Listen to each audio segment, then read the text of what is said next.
mieux. Il y a une DA là, les gars. Il y a une DA. Je sais pas, c'est quoi on la DA? On est sur un camailleux de Bordeaux. Camailleux de rose Bordeaux là. Attends, Bordeaux. et je tiens à le dire. On sait pas du tout préciser en amont de quelle couleur sont vos chaussettes. Non, mais J'ai des chaussettes voiture, figurez-vous. Voiture. Ah ouais, j'ai des chaussettes voiture. J'ai des chaussettes, j'aimerais bien les montrer à l'écran. J'ai un petit PC, un petit ordinateur sur le déco à droite. C'est pour symboliser mon nouveau matériel informatique. J'ai un mec qui va absolument flex. Couleur de chaussettes? Noir. Non, moi aussi, couleur de chaussettes? Noir et voiture. Mais c'est pas possible, les gars. Oui, ça. Salut à toutes et à tous. Salut ma petite tulipe coquine, toujours aussi régulière et voilà, assidue tulipe coquine, ça fait plaisir. Greg Magnum a appelé, il veut que tu lui rendes sa chemise. J'avoue, écoute, je pourrais le rappeler, y a pas de souci.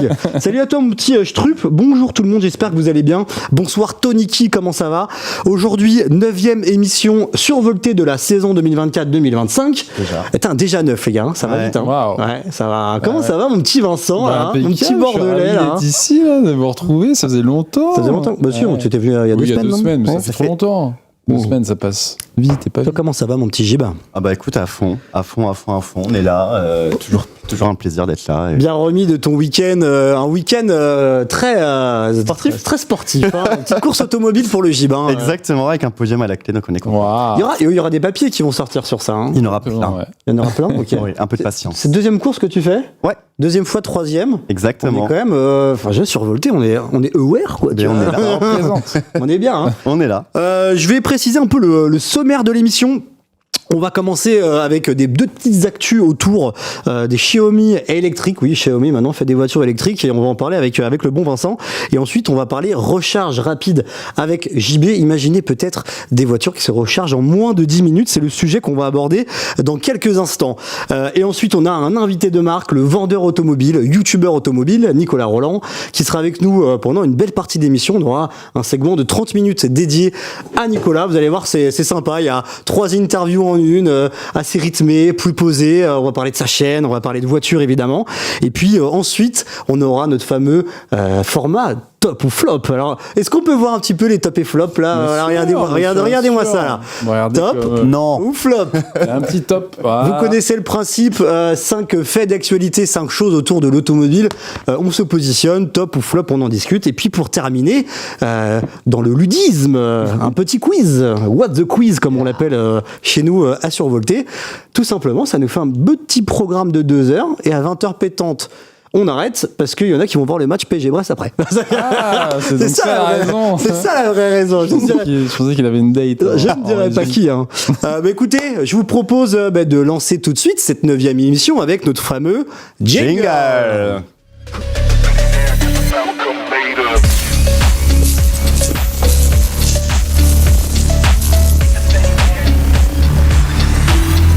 Alors, si je ne m'abuse, pardonnez-moi, on va même avoir droit à un deuxième jingle, parce qu'on a des petites surprises pour vous sur cette émission, sur la forme notamment, sur la DA, sur la créativité, pour le pôle vidéo. Et vous allez voir tout de suite, en réponse, attention, nouveau jingle. Oh wow. J'adore. Ah, ça claque. Ah, j'adore. Ça, tu l'avais pas vu, hein? Non, je l'avais pas vu. Tu l'avais pas vu, Je le l'ai vu en Vincent? photo, mais pas comme ça. C'est pas mal, hein, t'as vu? Ok, j'aime Ça bien. a bien bossé. Et tu vois là, le charge, il se remplit petit à petit. Ouais. Et plus ça avance vers la droite, et plus ça va vers le vert. Dites-nous dans les commentaires, vous, si vous kiffez un peu cette petite DA. Et j'ai même envie de vous préciser, n'hésitez pas à poser vos questions dans le chat. Pourquoi? Car comme sur Unlock la semaine dernière, on va répondre à certaines de vos questions, on va les sélectionner, ça va s'afficher à l'écran avec votre pseudo et on va pouvoir y répondre tous ensemble. Donc durant les différentes rubriques, vous pouvez poser vos questions. À chaque fin de rubrique, on se posera tous ensemble et on y répondra. Donc allez-y, n'hésitez pas à poser vos questions. On va commencer tout de suite avec le bon flash charge et le bon Vince. Xiaomi qui fait des voitures électriques, ça on le savait déjà. Mais là, ça va même encore un peu plus loin, mon bon Vincent. On a eu des nouvelles sur du lancement international, voire même européen. Alors, est-ce que la France va y avoir droit ou pas? Tu vas nous en dire un peu plus tout de suite, mon bon Vince. Tout à fait. L'actualité, elle est toute récente, parce que ça date du 10 février. Une actualité qui nous vient de Chine. Et en gros, c'est Xiaomi qui a noué un partenariat avec l'entreprise qui s'appelle Hyperion Leasing et qui est en gros une entreprise chinoise spécialisée dans la commercialisation de voitures électriques, enfin de voitures d'ailleurs, dans tout le monde entier. Enfin, pas vraiment tout le monde entier, c'est 170 pays. Ah oui, quand même. Ouais, voilà. Il y a combien de pays dans le monde, les gars? Surprise. J'allais dire, je sais pas. Je crois qu'il y en a 187, non? Très précis. Mais bref, beaucoup de pays. Alors la France, je ne crois pas qu'elle en fait partie pour l'instant. Et en gros, donc voilà, là on voit à l'écran la Xiaomi U7 qui est la berline qu'on connaît bien, qui est sortie l'an dernier, et la Xiaomi U7, YU7 qui est le format SUV de la berline. Petite air de Porsche un peu. Ouais, petite air de Porsche, petite air de. Enfin, on va pas revenir là-dessus. J'arrête. Mais elles sont réussies, je trouve, en design. Et en gros, cet accord nous dit, je cite, la promotion conjointe et une coopération internationale sur les principaux marchés. Donc, en gros, Hyperion Leasing va aider Xiaomi à vendre sa voiture à l'international et pas seulement en Chine.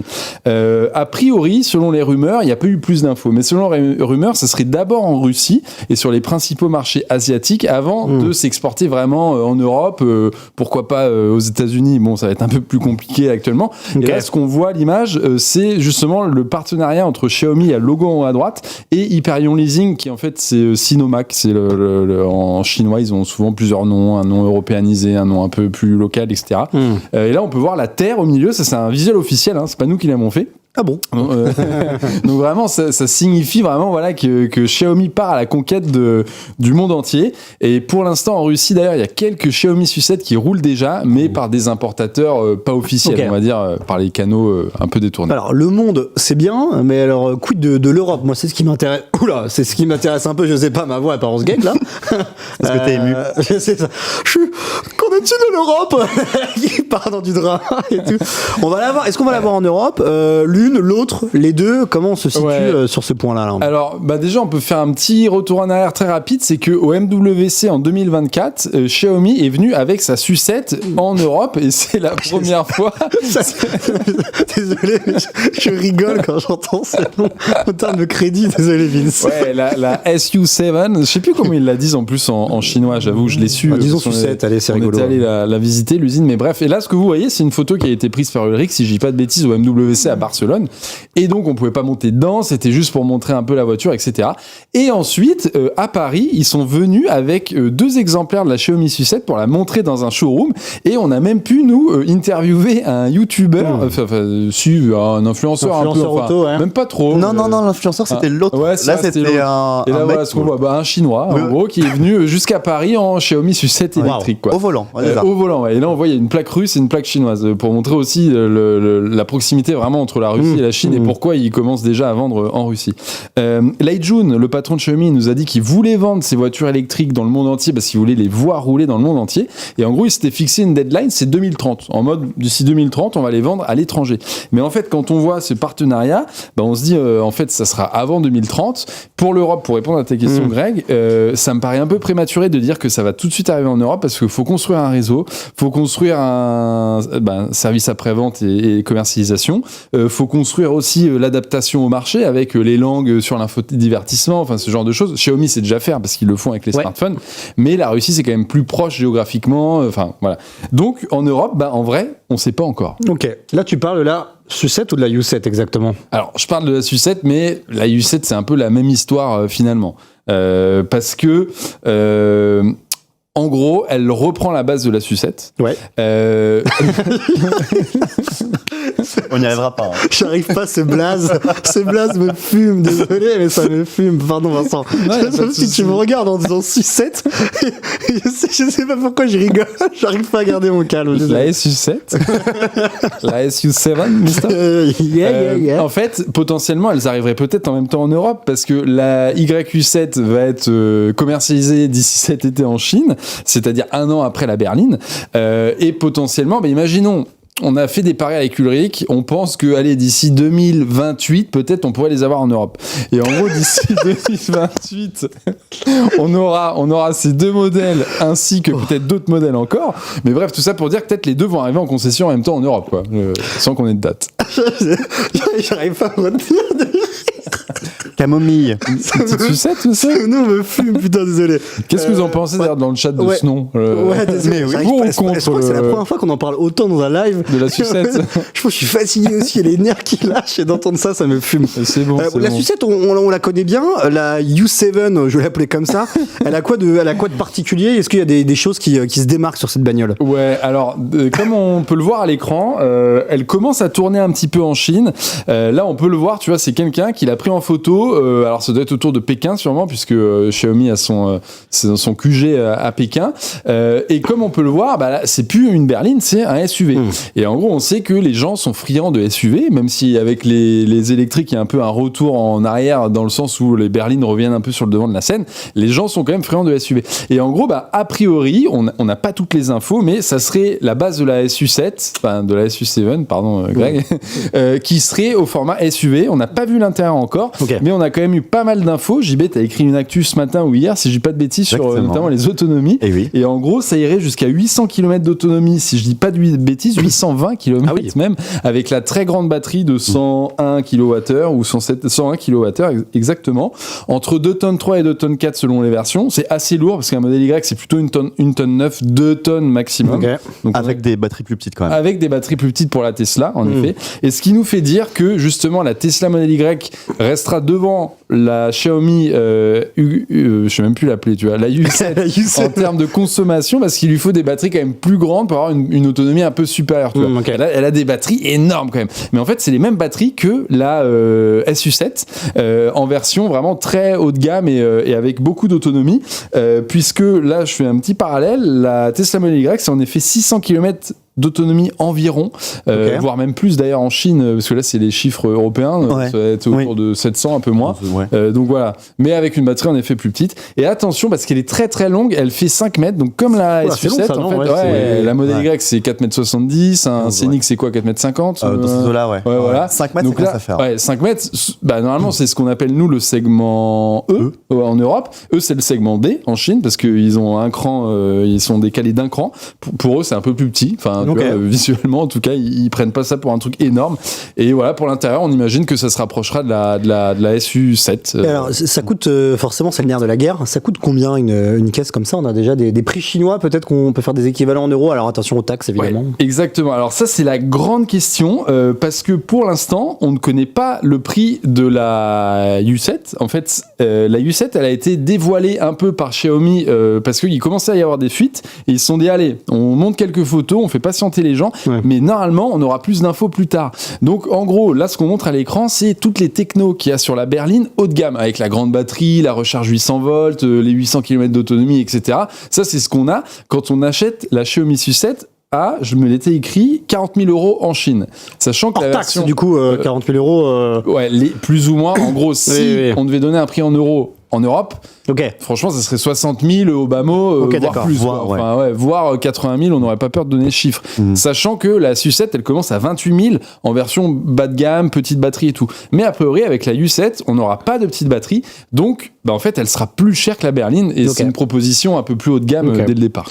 On sait qu'il y a le MWC qui approche à Barcelone, le Mobile World Congress. Alors, il y a beaucoup de smartphones, de produits très tech, mais on sait aussi qu'il y a souvent la bagnole, la mobilité aussi, des trottinettes souvent à ce salon-là. Est-ce qu'on peut s'attendre à des nouveautés?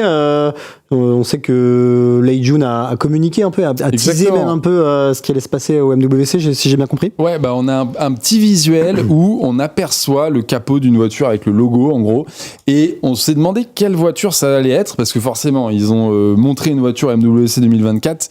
Là, tout le monde s'attend à ce qu'ils reviennent avec une voiture, tu vois, soit la U7 ou soit, et on pense plutôt que ça serait celle-là, la SU7 Ultra. Ça, c'est pour toi, Greg. Spécial dédicace. Une nouvelle SU7, la SU7 Ultra. Ça est plus grande. Et en gros, en fait, déjà, elle est ouf. En vrai, regardez cette photo, elle vient de sortir en gris, là, comme ça. Je la trouve magnifique. Elle est belle, hein. Et en gros, ils reprennent la base de la SU7, mais il y a de la fibre de carbone, il y a 1500 chevaux, il y a 3 moteurs, donc le 0 à 100, il est expédié en moins de 2 secondes. C'est clairement une voiture pour aller faire de la piste, et ils ont gratté des records à Porsche et à Tesla sur différents circuits. Donc bref, c'est un monstre de puissance. Là, on l'a vu en Chine, c'est Nicolas, notre pigiste, qui allait la voir. Ici, en version jaune, un peu plus sportive, on va dire, le look. Et clairement, a priori, ça serait ça qu'on pourrait avoir OMWC. Donc j'ai envie de dire rendez-vous début mars au MWC. On aura toute une équipe nous sur place qu'on va suivre aussi à distance. Et on vous en parlera un peu plus si, de la nouveauté caisse. Merci Exactement. pour ce récap sur les sucettes et les ucettes. C'était très compliqué de garder son calme. Merci bien. On n'a pas forcément de questions. On va enchaîner sur le deuxième sujet. Avant ça, vraiment, n'hésitez pas à poser vos questions dans le chat. On va les prendre, les sélectionner, les mettre à l'écran et y répondre. La dynamique et la mécanique avait très bien marché la semaine dernière sur Unlock. Moi, j'avais adoré ces segments. Donc vraiment, n'hésitez pas. C'est un truc qui nous tient à cœur. Deuxième sujet, on va parler de recharge, bon JB. Et si la recharge d'une voiture électrique se faisait en moins de 10 minutes, alors ce serait un peu une véritable révolution, JB. On a eu des premiers éléments autour de cet exploit-là. Tu peux nous en dire un peu plus ? Mais oui, mais avec plaisir. Alors, effectivement, c'est vrai que la recharge, ça reste quand même un des gros sujets de crainte pour passer à la voiture électrique. Et pour autant, il y a des gros progrès. J'ai envie de dire que ça cavale. Et le dernier exemple en date, c'est chez Tesla. Et ces fameux superchargeurs. Les superchargeurs, on connaît tous, c'est les bornes de charge rapide. Il y en a beaucoup, elles sont fiables, elles sont pas chères, mais elles sont pas parfaites. Il y a deux sujets. Le premier, c'est les temps de charge sont quand même assez longs. Et surtout, il y a des gros problèmes de compatibilité avec certaines voitures électriques concurrentes. La bonne nouvelle, c'est que tout ça va changer dès cet été avec la nouvelle version, les V4. Alors, V4, très bien. C'est quoi les nouveautés phares de cette V4 superchargeur ? La grosse nouveauté, justement, c'est l'augmentation de la puissance de charge. Actuellement, on est à 250 kW, ce qui est déjà OK. Là, on va passer carrément à 500 kW pour les voitures, et c'est pas fini pour les camions, parce que Tesla commercialise aussi des camions. On passe à 1200 kW. On est quasiment à 1,2 gigawatts, ce qui est complètement démesuré. Mais ça permettra de diminuer énormément les temps de charge. Alors, petite question, 500 kW, tu m'as dit ? C'est quoi les standards du marché si on doit positionner les 500 kW par rapport au reste du marché, c'est beaucoup. Là, okay. Actuellement, en France, les plus puissantes, c'est 400 kW. C'est une firme italienne qui s'appelle Alpitronic qui en fait. Donc là, on franchit vraiment un gap. Et en plus, c'est rare. 400, limite. 400, c'est rare. Déjà, 400, c'est rare. 350, bon, t'en as un peu partout, mais ça commence un peu à être la norme. Et donc là, 500, c'est beaucoup. Ce sera un record, même en France, peut-être C'est les plus puissantes, ouais. Alors, 500 kW, ça promet des recharges en combien de temps exactement ? Et le fameux chiffre des 10 minutes serait atteint avec 500 kW. Là, actuellement, les superchargeurs, c'est entre 25 et 40 minutes suivant la voiture. 500 kW, évidemment, avec les voitures compatibles. Le gap assez mythique des 10 minutes serait atteignable. C'est ouf, tu dis, t'es là, t'es sur autoroute, boum, tu te prends ton petit superchargeur à 500 kW. C'est 10 minutes, quoi. Même pas le temps d'aller aux toilettes. Plus on avance, c'est ça. Enfin, ça dépend pourquoi, mais oh, le gros beauf. Oh, la glissade du beauf de la rédac. Non, mais on se rapproche limite des standards d'une pompe à essence un peu classique, quoi. Vraiment. C'est quand même assez fabuleux. Ouais. Tu me disais un truc marrant. Ces nouveautés, elles allaient limite plus profiter aux voitures électriques concurrentes qu'au Tesla. Ouais. Alors, il y a un problème, là. C'est assez paradoxal. C'est quoi ces carabistouilles? Oui, c'est ça qui est le plus fou, c'est que en Europe, ces nouveaux superchargeurs ne vont servir à rien, en fait, pour les Tesla qui roulent. Parce que, en fait, les Tesla, elles chargent à 250 kW maximum. Elles sont capées, c'est-à-dire que les voitures en elles-mêmes sont capées à 250 kW. C'est ça. En fait, il y aura une seule Tesla qui bénéficiera de ces améliorations, c'est notre cher Cybertruck. Le gros pick-up qui est disponible en Amérique du Nord. La Tesla annonce une charge 30% plus rapide pour ce fameux Cybertruck, mais par contre, effectivement, ça va changer la vie des voitures électriques concurrentes. Il y a de plus en plus de voitures qui se chargent à plus de 250 kW. Et comme je le disais en début de rubrique, il y a parfois des gros problèmes de compatibilité. Je pense aux voitures électriques de Kia, de Hyundai, aussi des Chinois de Xpeng. Ouais. Il y a des problèmes de compatibilité. Les voitures chargent très, très lentement. C'est un problème, en gros, de connexion. On imagine, on ne sait pas trop ce qui se passe. Et là, avec cette nouvelle génération, normalement, tous ces problèmes de compatibilité devraient disparaître, quoi. Exactement, devraient être résolus. C'est-à-dire que les marques et les bagnoles que tu m'as citées là, celles qui en tout cas sont en capacité de capter 500 kW, elles pourront en profiter, quoi. Là, normalement, ouais. C'est quoi, attends, question là, chaud. C'est quoi l'intérêt pour Tesla d'installer des bornes comme ça en Europe si ses propres bagnoles ne vont pas en profiter? C'est peut-être pour le futur, en fait. Alors, peut-être qu'ils font ça par pure philanthropie, sans doute.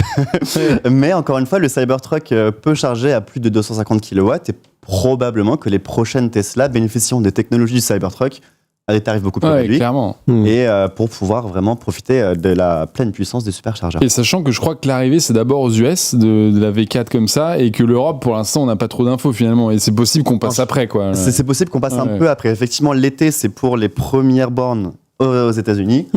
En général, en termes de superchargeur, Tesla est assez rapide pour implémenter aussi bien en Asie qu'en Europe. Donc, on devrait quand même, j'imagine qu'avant la fin de 2025, on devrait déjà en avoir. Avant la fin 2025 ? Ah ouais. C'est demain. Là-bas, ça peut être rapide. Et du coup, tu me parlais juste des camions Tesla Semi, etc. Il y en a beaucoup en Europe, ça, ou pas ? Parce que ça pourrait profiter du coup à cette gamme de véhicules, mais Alors, les Tesla Semi, donc l'utilitaire, enfin, le camion, quoi, le camion le Tesla truck. n'est pas disponible encore en Europe. ok. Il y aurait des rumeurs comme quoi ça arriverait, mais par contre, effectivement, les poids lourds électriques commencent à se développer. Bon, c'est encore embryonnaire, hein, mais chez Volvo, chez Renault, tout ça, chez MAN aussi, toutes les grandes marques de camions disposent de versions 100% électriques. Ok. Et au-delà de ça, est-ce qu'en France, on est déjà capable de se charger en moins de 10 minutes ? C'est quelque chose qui est déjà concret, réel, ou c'est encore en cours de développement et ça va arriver soon ? Eh ben, c'est imminent, j'ai envie de dire, et ça, c'est grâce à Huawei. Mais Huawei, non. eh ben oui. Ils sont partout. Ouais, c'est ce que j'allais dire. Huawei, Huawei, c'est- ils sont très très loin de faire uniquement des smartphones. What the fuck. Et ils ont notamment toute une branche dédiée à la mobilité électrique. Et ils ont notamment dans leur portefeuille des bornes à 480 kW. Pas loin des superchargeurs Ok. Tesla.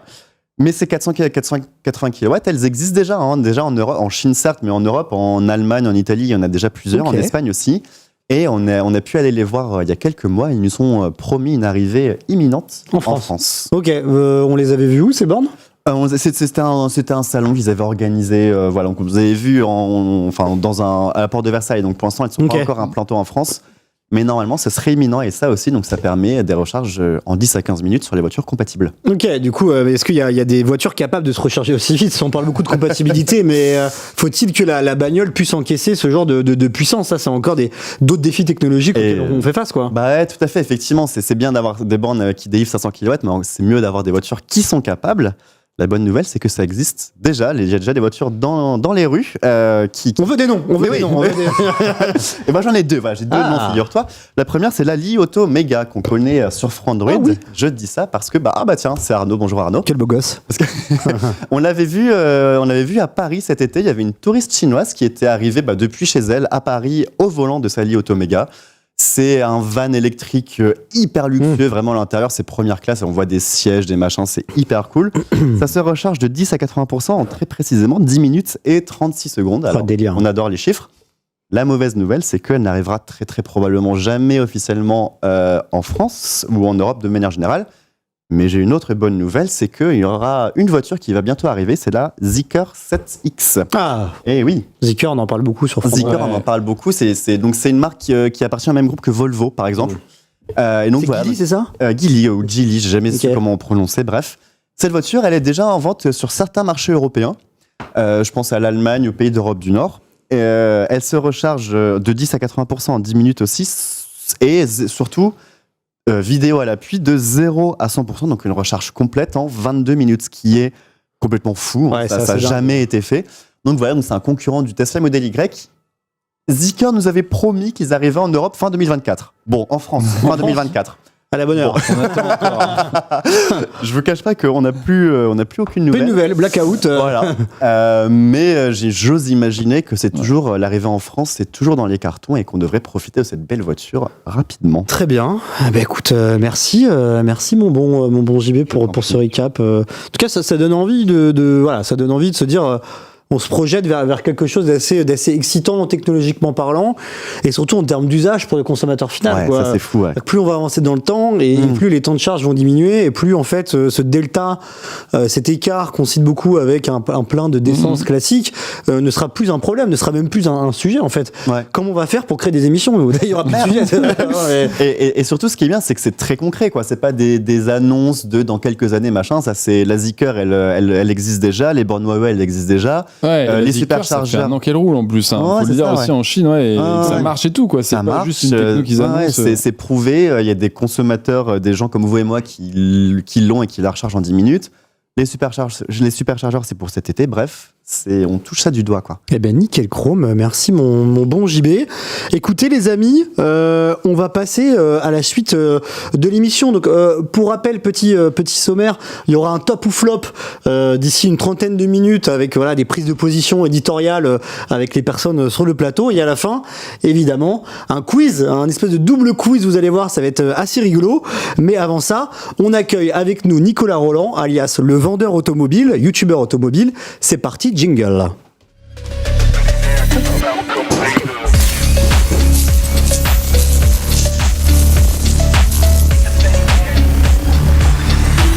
Nickel, bien installé. Salut Nico, ça va? Ça va. Je peux t'appeler Nico ou pas? Ouais, bien sûr. Tout le monde m'appelle Greg, c'est pour ça. Personne m'appelle Grégoire, ça fait un peu vieillot le truc.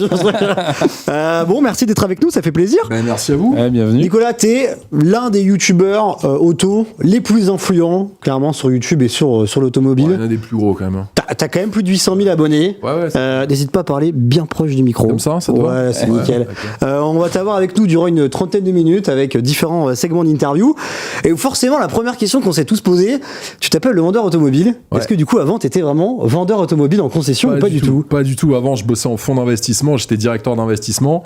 Et c'était juste, on a voulu, avec mon associé Romain Griveau, avoir un nom évocateur par rapport au business qu'on avait sur les réseaux sociaux, notamment sur YouTube. Nous, notre but aujourd'hui, c'est de faire des reviews hyper détaillées des voitures pour que toi, quand tu es en recherche d'une acquisition d'un nouveau véhicule, tu puisses prendre la bonne décision. Et donc, le vendeur automobile, c'est un peu tombé facilement en se disant, OK, on s'appelle comme ça, le nom est très évocateur, et donc du coup, tu viens sur notre chaîne, tu te doutes bien qu'on va pas vendre des rideaux. J'espère bien. Sinon, on aurait vraiment chié toute la partie création de le marquet. T'imagines, tu vas sur une chaîne YouTube, ça s'appelle le vendeur de tapis, et le mec te vend des bagnoles. Même pas. T'as un délire comme ça. Ça marcherait mieux dans ce sens. Peut-être que ça serait peut-être un peu plus couillu quand même aussi. Alors, t'es passionné à la base, t'es quand même passionné de bagnole. Tu me disais, t'étais du coup dans la finance, c'est ça? Ouais. Et on est quand même sur deux mondes très, très différents. Ça n'a même rien à voir. C'est pour être plus clair, rien à voir du tout. C'est juste que j'avais fait 10 ans en finance et je voulais en fait vivre de ma passion, l'automobile, mais je voulais le faire avec un prisme business. Contrairement en fait à l'immense majorité des créateurs de contenu qui font ça par passion, et c'est génial, et heureusement qu'il y a des gens comme ça. Nous, on voulait lier l'utile à l'agréable en se disant, OK, on aime l'auto, mais on est des entrepreneurs.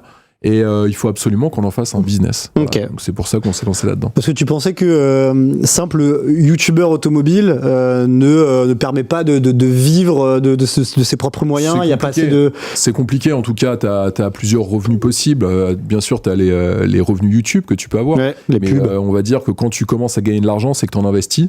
Et clairement, c'est pas rentable. Okay. Il faut vraiment que tu aies d'autres sources de revenus qui viennent s'ajouter à ça.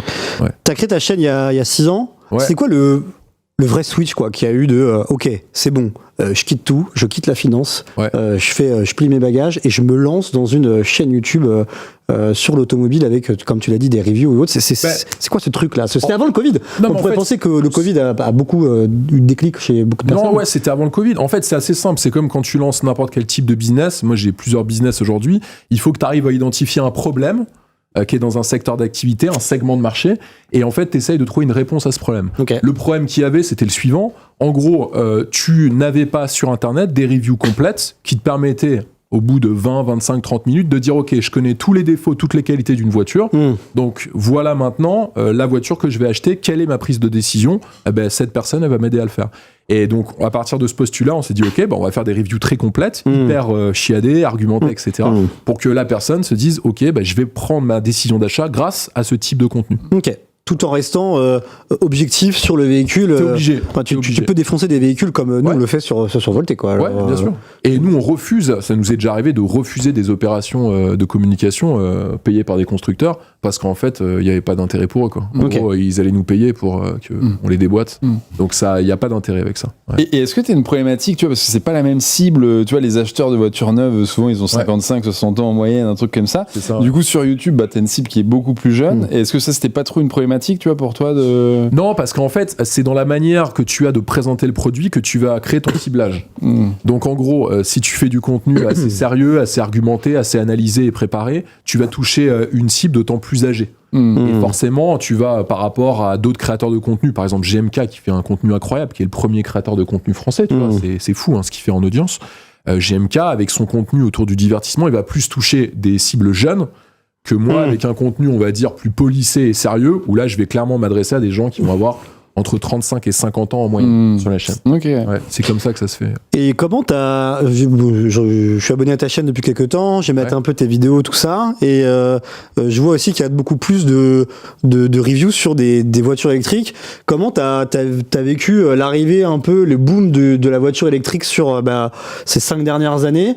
Comment s'adapter à ça? Et à la base, t'es peut-être plus puriste, plus thermique, je sais pas, tu vois, alors... En fait, si tu veux, moi, je suis pas clivant sur ce sujet, c'est-à-dire j'estime que pour des trajets quotidiens, des trajets de tous les jours, vaut mieux avoir une caisse électrique. Hein. Ouais. Par contre, il est clair que quand tu veux une voiture plaisir et vraiment aller faire du circuit, etc., une voiture thermique, c'est quand même beaucoup plus galvanisant. Ça, c'est mon avis personnel. Comment je m'y suis mis? En fait, de manière un peu obligatoire, parce qu'aujourd'hui, l'immense majorité des gammes des constructeurs automobiles qui commercialisent des véhicules en France sont électrifiés.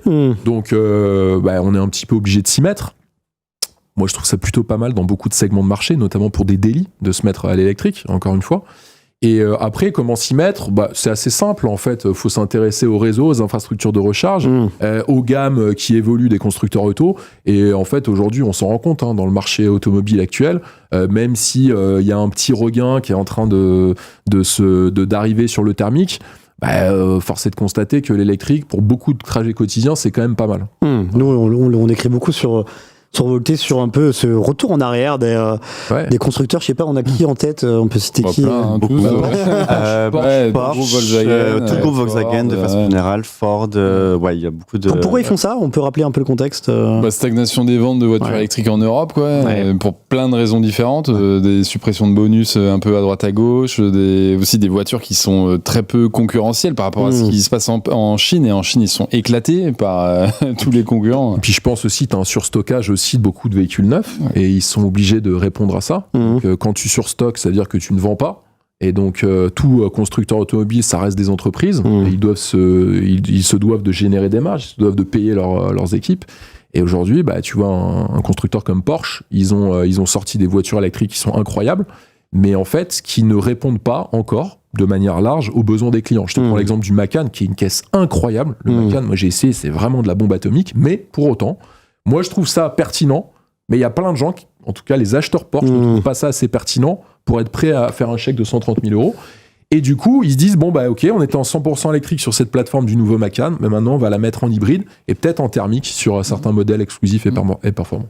Et en plus, j'imagine aussi, couplé au marché de l'occasion qui se développe de plus en plus, ça aide pas sur le marché de la vente de véhicules neufs, quoi. Alors, Exactement. Finalement, sur les 4-5 dernières années, il y a eu quand même un gros boom, des ventes importantes, le marché de l'occasion se développe, les gens ils disent, attends, pourquoi pas l'électrique, mais un peu moins cher, quoi. Alors. Ouais, exact. J'ai vu que en 1 an et demi sur ta chaîne, ça m'a impressionné, tu as dépassé les 150 000 abonnés sur grosso modo cette période.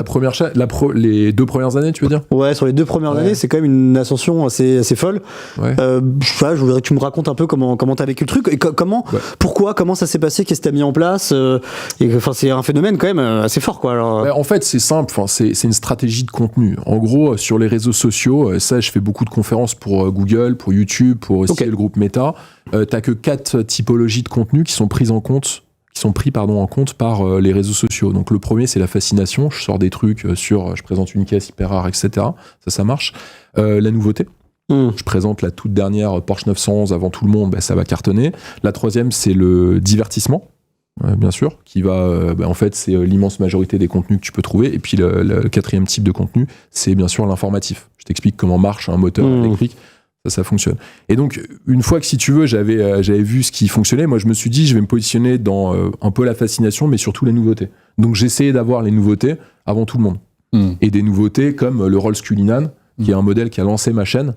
En fait, c'est une vidéo qu'on avait postée qui avait fait plus de 200 000 vues immédiatement. Et à partir de là, j'avais gagné genre 25 000 abonnés. Ah ouais, sur une vidéo de 200 000 vues, t'as gagné 25 000 abonnés? C'est insane.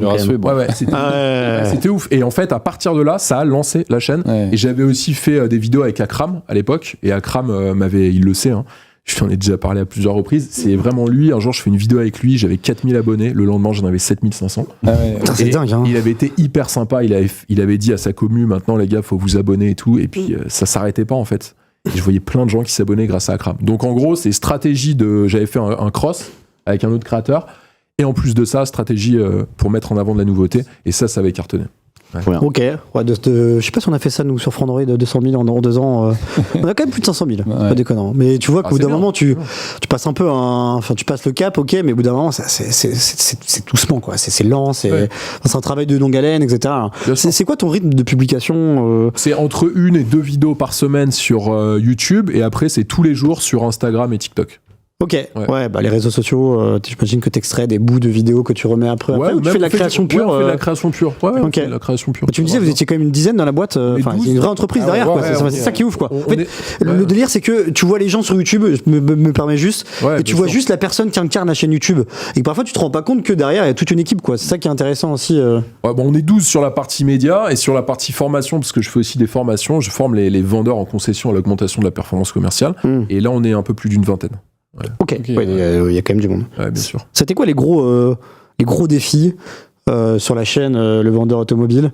Des défis à surpasser, du défi technique, du défi de notoriété, du défi parfois de doute plus personnel, je sais pas, toutes sortes de défis, quoi. Les gros défis, c'est qu'il faut absolument que ton contenu soit orienté vers le bénéfice du viewer, quoi, de la personne qui va te regarder. Donc en fait, le premier défi, c'est essayer de comprendre les attentes des gens qui te regardent. Et ça, au début, j'ai eu énormément de mal à comprendre ce que eux voulaient. Parce que souvent, en fait, tu regardes toutes les gens qui lancent leur chaîne YouTube, en fait, ils se font plaisir à eux avant de faire plaisir aux gens qui les regardent. Et en fait, il faut faire plaisir aux autres, pas à toi. Et donc ça, au début, j'ai eu un petit peu de mal à m'y mettre. Donc ça a été mon énorme défi. Et ensuite, après, ton deuxième défi, c'est en faire un business. C'est-à-dire qu'il fallait au début, alors maintenant c'est bon, ça roule, on a une équipe de commerciaux, etc. Mais au début, il fallait arriver à convaincre des services marketing, des agences de communication que la télé, la radio et la presse écrite étaient quand même en train de diminuer, pas de disparaître, mais de diminuer de manière assez significative, et que le digital représentait en fait le futur. Alors aujourd'hui, je t'en parle, tu vas me dire ok, mais merci, tu m'apprends rien, mais je peux t'assurer qu'il y a 6 ans... Même encore maintenant, c'est compliqué parfois. Donc il y a 6 ans, en effet, c'était une mais on nous prenait. Moi, j'avais fait des rendez-vous avec mon associé, on arrivait et tout. Ouais, on a toujours été hyper bien reçus par les constructeurs. Franchement, je peux pas dire le contraire, vraiment, en toute objectivité, les constructeurs auto, ils ont toujours été hyper sympas avec nous. Avec la presse aussi, hein. Non, mais ils pourraient tomber sur des gens antipathiques et tout, ils sont hyper sympas. Je peux pas dire le contraire. On a cette chance dans ce milieu d'être dans un milieu de passionnés, les gens sont cool. Mais malgré ça, on allait les voir et tout, ils me disaient, les gars, vous êtes cool, mais bon, YouTube... c'est quand même une plateforme pour les gamins, etc. Alors ça a vachement changé. Aujourd'hui, les stats, elles sont hallucinantes. Tu regardes les dernières stats de We're Social qui ont été publiées il y a quelques semaines. En France, en 2024, 81,7% des gens sont connectés au moins une fois par jour sur les réseaux sociaux. Et en moyenne par jour, sur les réseaux sociaux, ils y passent 2h37. Donc je vais te dire, le mec qui me dit aujourd'hui, j'annonce pas sur les réseaux sociaux, il s'en fout furieux. Vraiment, hein. Je rigole pas. Comment on gagne sa vie en tant que youtubeur auto? Alors tu m'as parlé de business, etc. C'est quoi les différents leviers financiers qu'on peut avoir et qu'on peut... C'est compliqué. Levier financier, si tu veux, après, c'est essayer d'apporter de la valeur pour le client. C'est-à-dire, en fait, tu vas pouvoir générer un chiffre d'affaires qui va être en phase avec la valeur que tu apportes à ton prospect, à ton client. Donc c'est ça en fait, mais c'est comme dans n'importe quel business. Et toi, t'as aussi tu fais de la formation à côté. T'as pas que la chaîne YouTube aussi, c'est ça non, quoi. Non. On fait de la formation, donc on accompagne des équipes commerciales, que ce soit dans l'automobile mais dans plein d'autres secteurs d'activité, à augmenter leur performance commerciale via du travail sur leur posture, l'aspect comportemental, l'aspect psychologique de la négociation, pour les amener à se transcender face à un client. Ouais, c'est assez marrant comme. Comment tu choisis les bagnoles sur la chaîne? Il y a quand même pléthore de bagnoles sur le marché, tu peux pas toutes les tester, quoi. C'est quoi les critères un peu En fait, il y a 2 critères principaux. Nous, il y a le premier type de contenu, c'est du grand public. Donc là, on fait en fonction de la nouveauté, quoi, de l'actualité du marché. Et le deuxième, c'est en fonction des sorties, des exclusivités. On travaille avec beaucoup de préparateurs allemands, on travaille avec Brabus en exclusivité. On est le seul média français à travailler avec Brabus aujourd'hui, même télé confondue. On a un contrat d'exclus avec eux, c'est top. On travaille avec Manard Performance, 9FF, Roof, TechArt, Motor & Technique Mayer, avec G-Power aussi, enfin tous les préparateurs allemands, et ça, les Français adorent ce genre de contenu. Et puis après, on travaille aussi avec de l'ultra exclusif comme Bugatti, Ferrari, Lamborghini. Donc tu vois 2 types, actu et fascination en type de contenu. Et après, la vraie question, c'est une question aussi qui nous concerne, nous, les journalistes auto. Comment tu notes des bagnoles? Comment tu évalues les bagnoles? Sur quels critères? Sur quoi tu te focuses? C'est intéressant parce que j'imagine aussi que tu t'adaptes peut-être aux viewers, peut-être qu'ils veulent savoir certaines choses sur certains... Voilà. En fait, encore une fois, j'ai demandé à ma communauté quels étaient les critères les plus importants. Alors, je te prends l'exemple d'une voiture électrique, parce qu'on parle aussi de ça dans votre émission. Une voiture électrique, moi, je regarde c'est entre 4 et 5 critères. Premier, ça va être le design, l'attractivité visuelle. Ouais. Le deuxième, ça va être le niveau d'équipement que tu peux avoir sur le véhicule, les technos, etc. Ensuite, tu vas avoir la puissance de recharge du véhicule. En quatrième, ça va être l'autonomie. Et enfin, en 4, ça va être le confort et l'agrément de conduite. Ok. 5, pardon. T'as dit l'infodivertissement Ouais, c'est dans les technos. C'est dans les technos. L'équipement, ouais, bien sûr. Oui, c'est primordial. C'est quelque chose qu'on a intégré, qu'on a beaucoup plus intégré quand t'es arrivé, Vincent, notamment tout ce qui est sur les électriques, le planificateur d'itinéraire, qui est genre un must-have, quoi, quand t'as une caisse. Et l'infotainment, j'ai vu que t'avais testé la R5, quoi. Et la différence entre un système sous Android Auto versus un système genre Stellantis où le truc RAM, le truc est affreux. Enfin, est-ce que tes viewers, eux, ils aiment bien ça? Enfin, ils font gaffe à ça quand ils achètent, tu vois? Ou alors, c'est pas forcément le... Des gens qui sont vraiment très amateurs de ce genre de techno, oui, faut faire attention. Après, quand tu fais, je sais pas, 200 000 vues sur, tu vois, j'ai essayé des Xpeng, des BYD. BYD, on fait des audiences de fous furieux. Sur BYD Seal, je crois qu'on a fait 450 000 vues sur la vidéo. Ah ouais, d'accord. Je t'avoue que des gens qui font vraiment attention à ça, il y en a moins de 5%. Oui, Par contre, c'est des gens qui vont regarder ta vidéo de la première à la dernière seconde.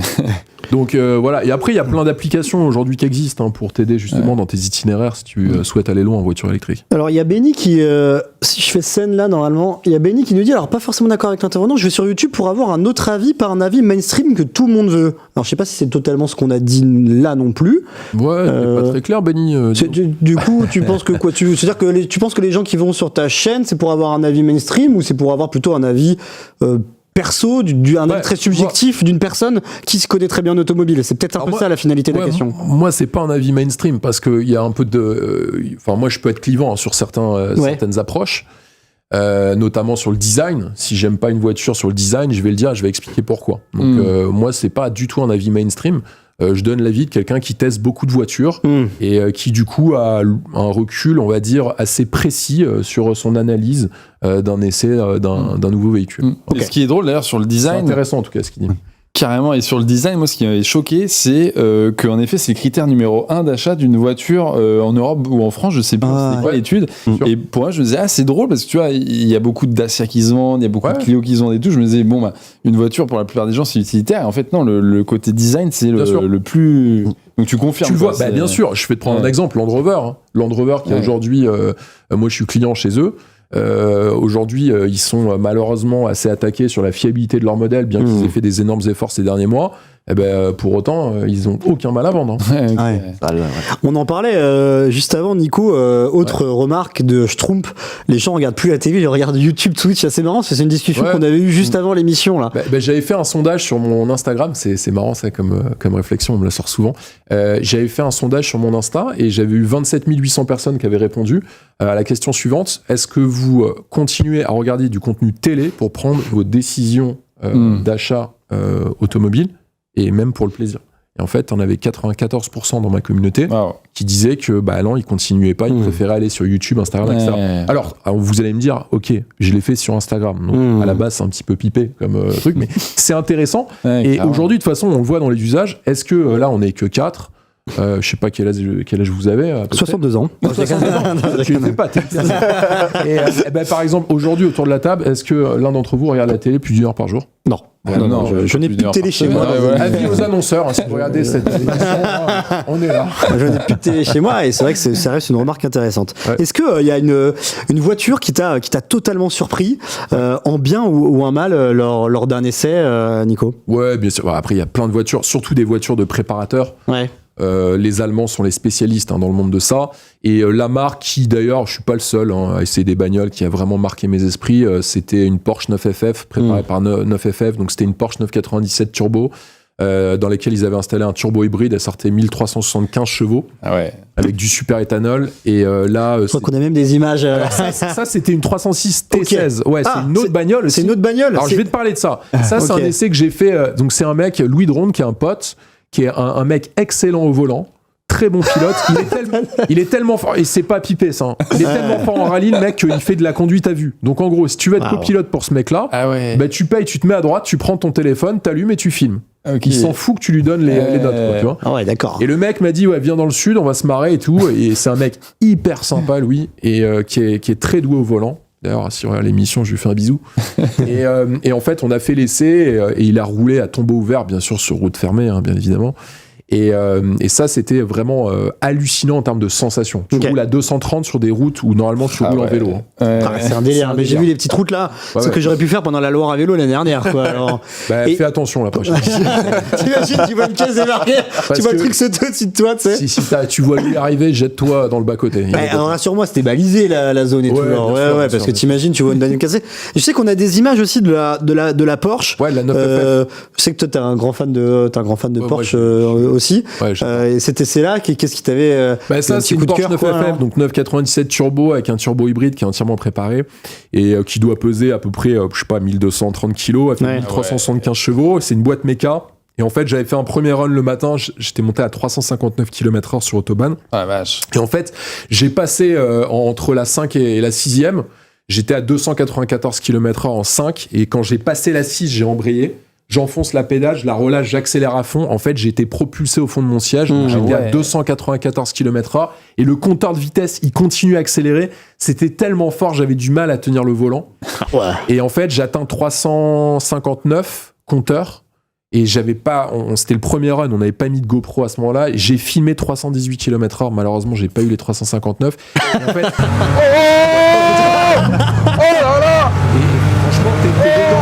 J'ai un pote, je lui dis c'est hallucinant, il était sur le tournage, il est monté à côté de moi et il m'a pris le bras pendant tout l'essai, il était là, mec, arrête, s'il te plaît, arrête, tu te chies dessus. Vraiment, sur une caisse comme ça. Et même question, mais sur vraiment la partie électrique, est-ce qu'il y a vraiment une caisse électrique qui t'a marqué coup de cœur et tu te dis, ok, c'est grisant, quoi. Alors, en fait, c'est sur le 0 à 200 que c'est fou une voiture électrique. Non, ça nous parle toujours 0 à 100. Et Nicolas, il arrive, il nous parle de 0 à 200, quoi. Après, moi, j'ai fait plein de voitures, j'ai fait du 0 à 300 avec plein de voitures. Okay, ouais. Le 0 à 200 sur une voiture élect comme une Tesla Model S Plaid, c'est hallucinant. Pour te dire, le 0 à 200 sur une Tesla Model S Plaid, c'est comme une Bugatti Chiron Super Sport qui fait 1600 chevaux. C'est pareil. C'est violent. C'est violent. T'as pas le bruit de moteur et tout, mais je peux te jurer, quand t'es au fond de ton siège, t'as pas intérêt à avoir bouffé un cassoulet la veille. Franchement, le mot, je crois, c'est vraiment violent, quoi. C'est vraiment physiquement, tu le ressens. Bien sûr, t'es propulsé au fond de ton siège. Mais la Model S Plaid, on l'avait essayé sur l'autoroute, genre à 100, t'écrases l'accélérateur et la reprise est hallucinante. C'est ce que tu disais avec la Porsche un peu, quoi. C'est genre le truc, alors qu'il est à 100 et que normalement à 100, déjà le moteur il est un peu essoufflé. Mais ce que tu dis, c'est marrant. Si tu préviens pas les gens qui sont dans ta bagnole, t'accélères à fond, mais laisse tomber. Hein. Tu as un coup du lapin. Ça hurle, ouais. C'est qui me l'avait fait en essai auto? C'était pas toi? Non, j'y suis jamais monté en essai avec toi. Mais je sais que les gars de la rédac. Ça, c'est la grosse blague. Hein. Putain, j'ai pas fait tomber mon portable derrière. Le mec qui cherche, tu lui envoies une grosse gouache. Et là, il crève derrière. Ouais, c'est impressionnant. Question plus globale. Je me pose la question de. Le vendeur automobile, le métier de vendeur automobile, est-ce que ça a encore un vrai avenir? Alors que lorsqu'on voit que tu as beaucoup de constructeurs se mettent un peu à la sauce Tesla et la vente en ligne, ça me fait poser un peu cette question-là dans un spectre plus métier business, quoi. Alors effectivement, ils ont un modèle qui est assez disruptif dans la distribution automobile, Tesla. Pour autant, le contact humain dans l'acquisition d'un véhicule est selon moi toujours important. Et il a de belles années devant lui encore. Je pense pas que ça s'arrête du jour au lendemain. Après, pour autant, moi je trouve ça sympa de pouvoir commander ta bagnole en ligne. Moi je l'ai fait plein de fois. Moi j'ai acheté plein de voitures à distance, j'avais pas vu la bagnole. Mais j'ai quand même besoin d'un bon feeling avec le vendeur. Sinon, t'as appelé quoi avant? Ouais, j'ai appelé, il m'envoie une vidéo. Le mec il a pignon sur rue, il est bien noté, il y a de la réassurance, t'y vas. Après, ça dépend la voiture que t'achètes. Moi les voitures tous les jours, il n'y a pas de souci. Par contre, voiture plaisir, je vais l'avoir. Ouais, c'est la voiture plaisir, c'est un achat un peu à part, si je puis dire. C'est pas quelque chose. Toi, vous en pensez quoi, vous les gars, sur l'avenir du vendeur automobile en concession? On voit que Tesla quand même a instauré un peu une nouvelle, pas une nouvelle norme, mais des nouveaux standards qui plaît un peu à la concurrence. Ah, moi j'ai un avis très tranché sur la question parce que je déteste les vendeurs automobiles. Je suis désolé s'il y en a dans le nombre de fois en fait tu te fais un peu avoir quoi. Ouais, en fait moi je déteste le marchand de tapis. Ouais. T'es là où c'est un peu cher. La dernière, bon, je propose 2%. Allez, je vais voir le chef. En fait, il va se faire un café, il revient 5 minutes après. Bon, je peux avoir 4%. Enfin, tu vois, alors qu'au moins Tesla, tu sais qu'il n'y a pas de restaurant de personne en a et tu te fais pas avoir. Alors que ta voiture, tu vas voir ton voisin. Ah bah moi je l'ai eu 10% moins cher que toi. Ah purée, j'aurais pu la revendre à moitié. C'est ça que j'ai du mal avec ça. C'est le côté un peu marchand de tapis. Voilà, c'est ça. Alors t'as raison, mais ça c'est un peu à l'ancienne. C'est en train de se normaliser chez les constructeurs automobiles. Tu vois des constructeurs comme Toyota ou Lexus où bon bah là clairement ça ce genre de comportement ils l'ont pas trop. À part peut-être sur l'occasion et encore. Mais ce côté marchand de tapis, c'est quand même en train de se calmer. Heureusement. Mais tant mieux. Mais c'est très désagréable. Parce qu'en fait, t'achètes la bagnole et ton voisin il dit je l'ai eu à 5% de moins. T'as l'impression que t'as pris une pilule. T'as un somme ultime. En plus. T'as un somme ultime. Toi, t'en penses quoi, JB, sur la question? Moi, je suis d'accord sur le côté humain important. Enfin, faut quand même pas oublier que pour beaucoup de personnes, l'achat d'une voiture, c'est quand même un achat qui est vraiment conséquent. Ouais. Ils ont besoin d'être rassurés. Après, effectivement, le côté amateur marchand de tapis, c'est quelque chose qui moi aussi me déplaît beaucoup. Il y a quand même de plus en plus ce qui s'appelle les genius, les experts produits qui sont en train de se développer aussi dans les concessions. Bien sûr. Et qui là peuvent avoir vraiment un avis vraiment expert sur la voiture et laisser le côté commercial, du coup, aux commerciaux. Ça peut être un bon duo. Ouais, carrément. Oui, c'est complémentaire finalement peut-être. D'ailleurs, c'est mis en place, ce que tu dis, c'est très vrai, dans énormément de groupes de distribution auto. Ça. L'expert produit, c'est vraiment un plus. Ouais. Écoutez les gars, on va passer à la suite de l'interview. Mais avant ça, forcément, parce que j'adore ça, j'ai envie de dire jingle. Oh ben ok. C'est un jingle flash.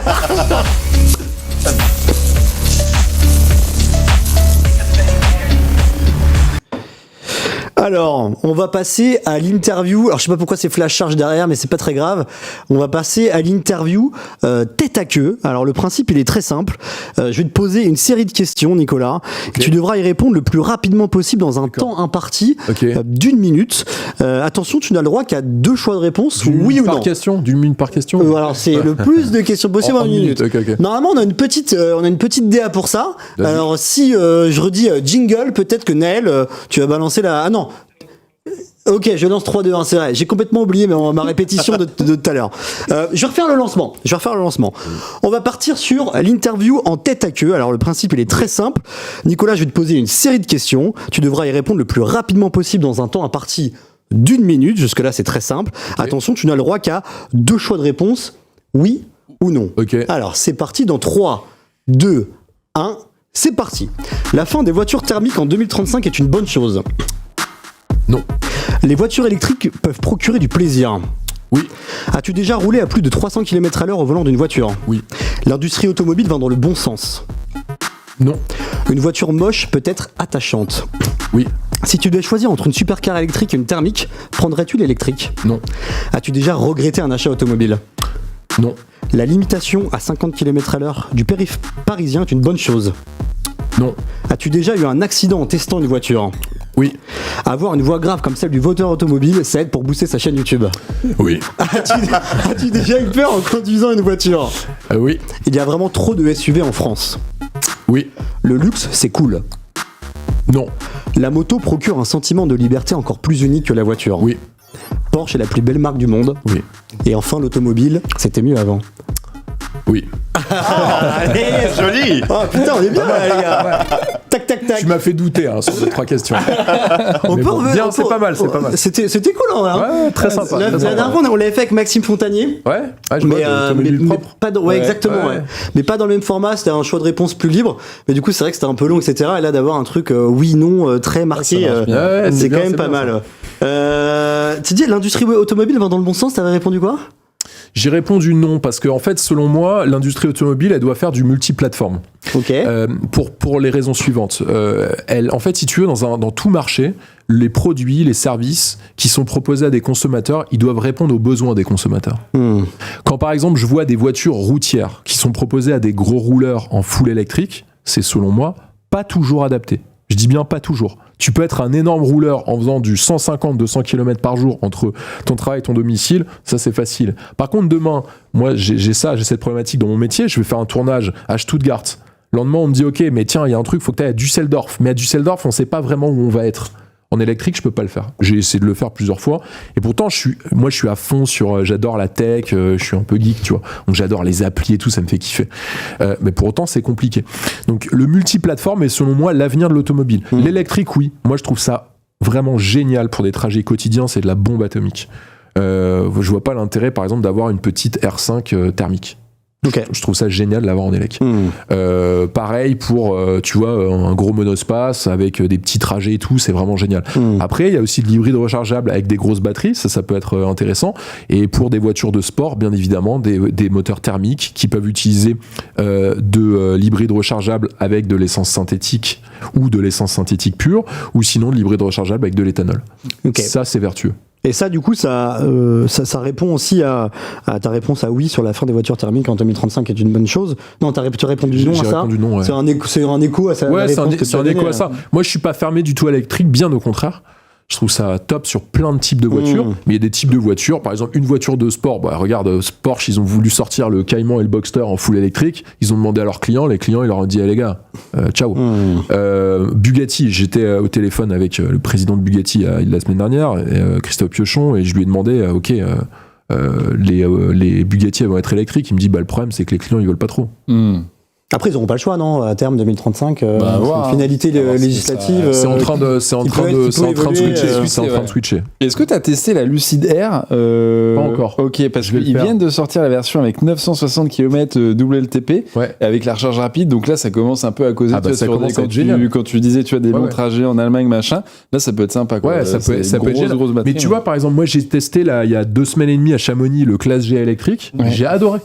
Parce que ça va bien avec la philosophie de la casse au final. Et il y a des mecs qui me disent ouais, il n'y a pas d'autonomie. Je fais garçon, un V8 de 600 chevaux. T'as déjà roulé avec un V8 de 600 chevaux? Si tu fais 350 km, tu m'appelles, on fait un resto. Parce qu'en fait, c'est juste que les gens ont des idées préconçues sur l'électrique. Et je pense qu'il faut prendre un peu de hauteur des moments. Il y a des trucs cool dans l'électrique. Franchement, il y a des caisses qui sont hyper sympas. Je prends un exemple extrême aussi. Rolls Spectre. Tout le monde me dit ouais, c'est le V12 Rolls et tout. Mais attends, une Rolls, ça sert à quoi? Le confort et le silence. Pourquoi tu mets un V12 ? Non mais tu vois, à un moment, faut prendre un peu de recul sur les choses. Et après, sur les problématiques dont tu parlais en Allemagne, je me dis qu'aussi, à terme, avec un réseau de maillage toujours plus dense et des technologies de batterie qui évoluent quand même à vitesse grand V, on va arriver en fait à terme aussi à faire des trajets aussi longs qu'en voiture essence à l'électrique. Et que ça répond aussi à ce type de problématique. C'est qu'une histoire de temps finalement, j'ai l'impression. C'est ce qu'on voit un peu survolté quoi ça. Enfin, c'est fou à quel point ça va vite quoi dans l'électrique. La R&D, ça y va, ça y va quoi. C'est une question de moyens quoi. Il y a une question de moyens. Si on décide de mettre un gros billet dessus, ça va faire bouger les choses. Ouais, bien sûr. Encore faut-il le faire. Ouais. Écoutez, on va passer à la troisième partie de l'interview en petit react image, mais avant ça, évidemment, alors jingle, si c'est vraiment un petit jingle survolté. Voilà. J'aime bien le DF.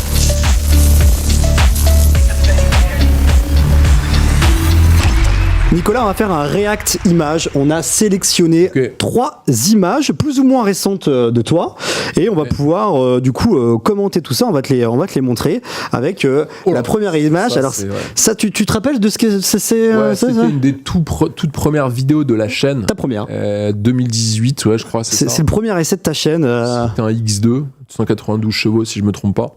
Ok. Ouais, effectivement, bon, il y avait rien qu'à aller, quoi. Le son, l'image, tenue vestimentaire, lunettes de soleil, le mec pas condescendant en essai. Bon, voilà, faut bien commencer. Hein, voilà. C'était rigolo, ça s'est passé comment un peu le premier essai c'est nouveau quoi, c'est un truc, tu découvres un monde. Moi je savais pas trop parler, enfin j'étais pas très à l'aise, etc. Tu découvres un nouveau monde, faut essayer. Hein. Tu sais, souvent c'est facile de critiquer, mais faut le faire, faut faire les choses. Puis après on discute, mais bon, faut bien commencer par quelque chose. Hein. C'était où là C'était dans le Vexin. Dans le Vexin qu'on avait tourné ça à 1 heure de Paris. Ouais. Et t'avais chopé comment la caisse là? Par BMW, France, on avait demandé la voiture. Ok. Ils t'ont fait confiance et tout. Ouais, bien sûr. Okay. J'avais créé un blog en fait pour leur donner confiance. Ok. J'écrivais un blog, j'écrivais un petit peu avec des photos, etc. Et puis ils m'avaient dit ok, pas de souci, tiens, essaye la voiture. Franchement, encore une fois, on a la chance dans ce milieu-là d'avoir des gens passionnés et avec lesquels on a vraiment des bonnes relations. Tu vois. On peut passer à la deuxième photo. Alors j'ai fait un peu de judo. C'est judo, c'est C'est aussi une autre passion aussi. Ouais, j'en ai fait un petit peu. Ça, c'était les championnats du monde plus tôt quand même, oui. à Miami, à Fort Lauderdale en 2016, avec un de mes copains, Stéphane. Et ouais, j'avais fait la compète. C'était assez cool. Ça, c'était avant la vie du vendeur automobile sur Ça, YouTube c'était inside, si tu veux. Moi, je bossais déjà en fonds d'investissement à cette époque. Et après, j'adaptais un peu mes horaires pour m'entraîner et préparer. Donc, j'avais fait les championnats de France, championnats d'Europe. Et j'étais super bien classé à chaque fois. Et donc, j'avais été sélectionné pour les championnats du monde. Ah, cool. Ouais, j'en ai fait un petit peu. T'en as fait plusieurs championnats du monde et tout J'en ai fait un comme ça. Ok. Voilà. Après, si tu veux, comme j'ai eu le choix, enfin, j'ai pas fait le choix, de ne faire que ça. Je voulais avoir une activité professionnelle. C'est un sport qui est compliqué, le judo. D'en vivre, c'est compliqué, tu veux Ouais, dire c'est très compliqué. Ok. Vraiment, tu peux être champion du monde et ne pas gagner d'argent du tout. Malgré des sponsors et tout. Ouais. Ok. Et heureusement, c'est un peu en train de changer, notamment grâce à Stéphane Nomis, le président de la Fédé aujourd'hui, qui Ok. fait beaucoup de choses. Bah, ça me donne envie de me mettre au judo, ça. Allez, c'est Avec mon parti. petit, Viens, on essaie. mon petit gars, là, Sur le- mes cuisses de grenouille. On va passer à la dernière image. Je sais que tu as eu Alors, aussi une chaîne ouais. YouTube sur les avions que tu as lancée en 2020. alors, c'est C'était quoi ce super. projet là? Alors attends, figure-toi que ça, on le relance. Ah ouais? La vidéo, la prochaine vidéo, elle sort la semaine prochaine, jeudi de la semaine prochaine. Quelqu'un posait la question dans le chat tout à l'heure en plus. Ouais, bah alors ça, c'est un truc de ouf. On a lancé cette chaîne juste comme ça pour s'amuser avec mon asso. On avait essayé deux avions, des jets privés mid-size, donc taille intermédiaire, un bombardier Challenger 350 et un Embraer Praetor 600. C'est des avions qui te permettent de traverser l'Atlantique. Et en fait, il y a eu un accueil des abonnés qui a été hallucinant. Première vidéo, 350 000 vues, la deuxième faisait 1 million de vues. Ah, wow. Et en fait, il y a eu le Covid. Ah, Ouais. Et à l'époque, j'avais été contacté par tous les avionneurs aux quatre coins du monde. Ils voulaient qu'on fasse des tours du monde en avion, des trucs de dingo, tu vois. Et moi, j'avais dit, ok. Tu sais, j'avais accepté. Et il y a eu le Covid. Donc, tout s'est arrêté pendant 1 an et demi. Impossible de tourner dans des avions. Et là, on a relancé cette chaîne. Et maintenant, ce qu'on va faire sur cette chaîne qui s'appelle My Private Jet, on va présenter des aéronefs avec des vols quasi à chaque fois, mais aussi des aventures. Les avions qui rapatrient des gens qui sont blessés à l'étranger, Ok. des avions qui font la surveillance de lignes de tension, etc. Et c'est la semaine prochaine qu'on relance la chaîne. Et il va y avoir un peu d'avions électriques un peu dans tout ça? Ouais, alors, ok. avions électriques, figure-toi que ça existe, c'est des avions écoles. Alors, Ok. tu ne peux que faire 30-35 minutes de vol, mais Ok. ça existe. Et en fait, ce qui est génial pour les écoles, c'est que le coût de fonctionnement est extrêmement faible. Clairement. On t'est pas par rapport à l'essence que tu n'utilises pas du coup, c'est ça? C'est, exactement. Ouais. T'avais écrit dessus un peu, non? Bah ouais, bah c'est à Toulouse qui font ça, la Aura, je crois. Il y a Aura, il y a une marque américaine aussi qui s'est lancée là-dedans. Ok. Et en C'est effet, top. Mais tu vois, encore une fois, c'est une application très intéressante pour des avions écoles. Moi, je trouve. Bah écoutez, on va passer à la suite. C'était marrant ce petit réactimage, on adore. Il y a quelqu'un qui dit ça sort les dossiers là, lol. Non, ça Ouais. va, c'est des photos publiques. Ouais. Je crois qu'on a Ah ouais, déniché c'est sur mieux, ton. parce que sinon, ça peut avoir des problèmes. Vas-y, sur ton LinkedIn. Il me semble qu'il y avait 2-3 photos sur LinkedIn. C'était Oui, en cool. plus, c'est pas des dossiers. Non, ça va, c'est ok. Non, c'est très ok. C'est À Maxime Fontanier, j'étais allé chercher des trucs sur son Facebook public. Ouais. J'étais remonté il y a 15 ans, quoi. Des Ouais. trucs à l'ancienne. C'était rigolo, quoi. Il avait été. Ça lui avait fait plaisir, ça l'avait ému. Ouais, il avait été sur le cul un peu en mode ah ouais, vous avez bien fait le job, vous êtes allé chercher les photos un peu loin, quoi. Écoutez, on va passer à la suite de l'émission. Je rappelle, à la toute fin, il y aura un What's the Quiz avec un espèce de double quiz en un. Et là, maintenant, on va passer au top ou flop. Attention, jingle.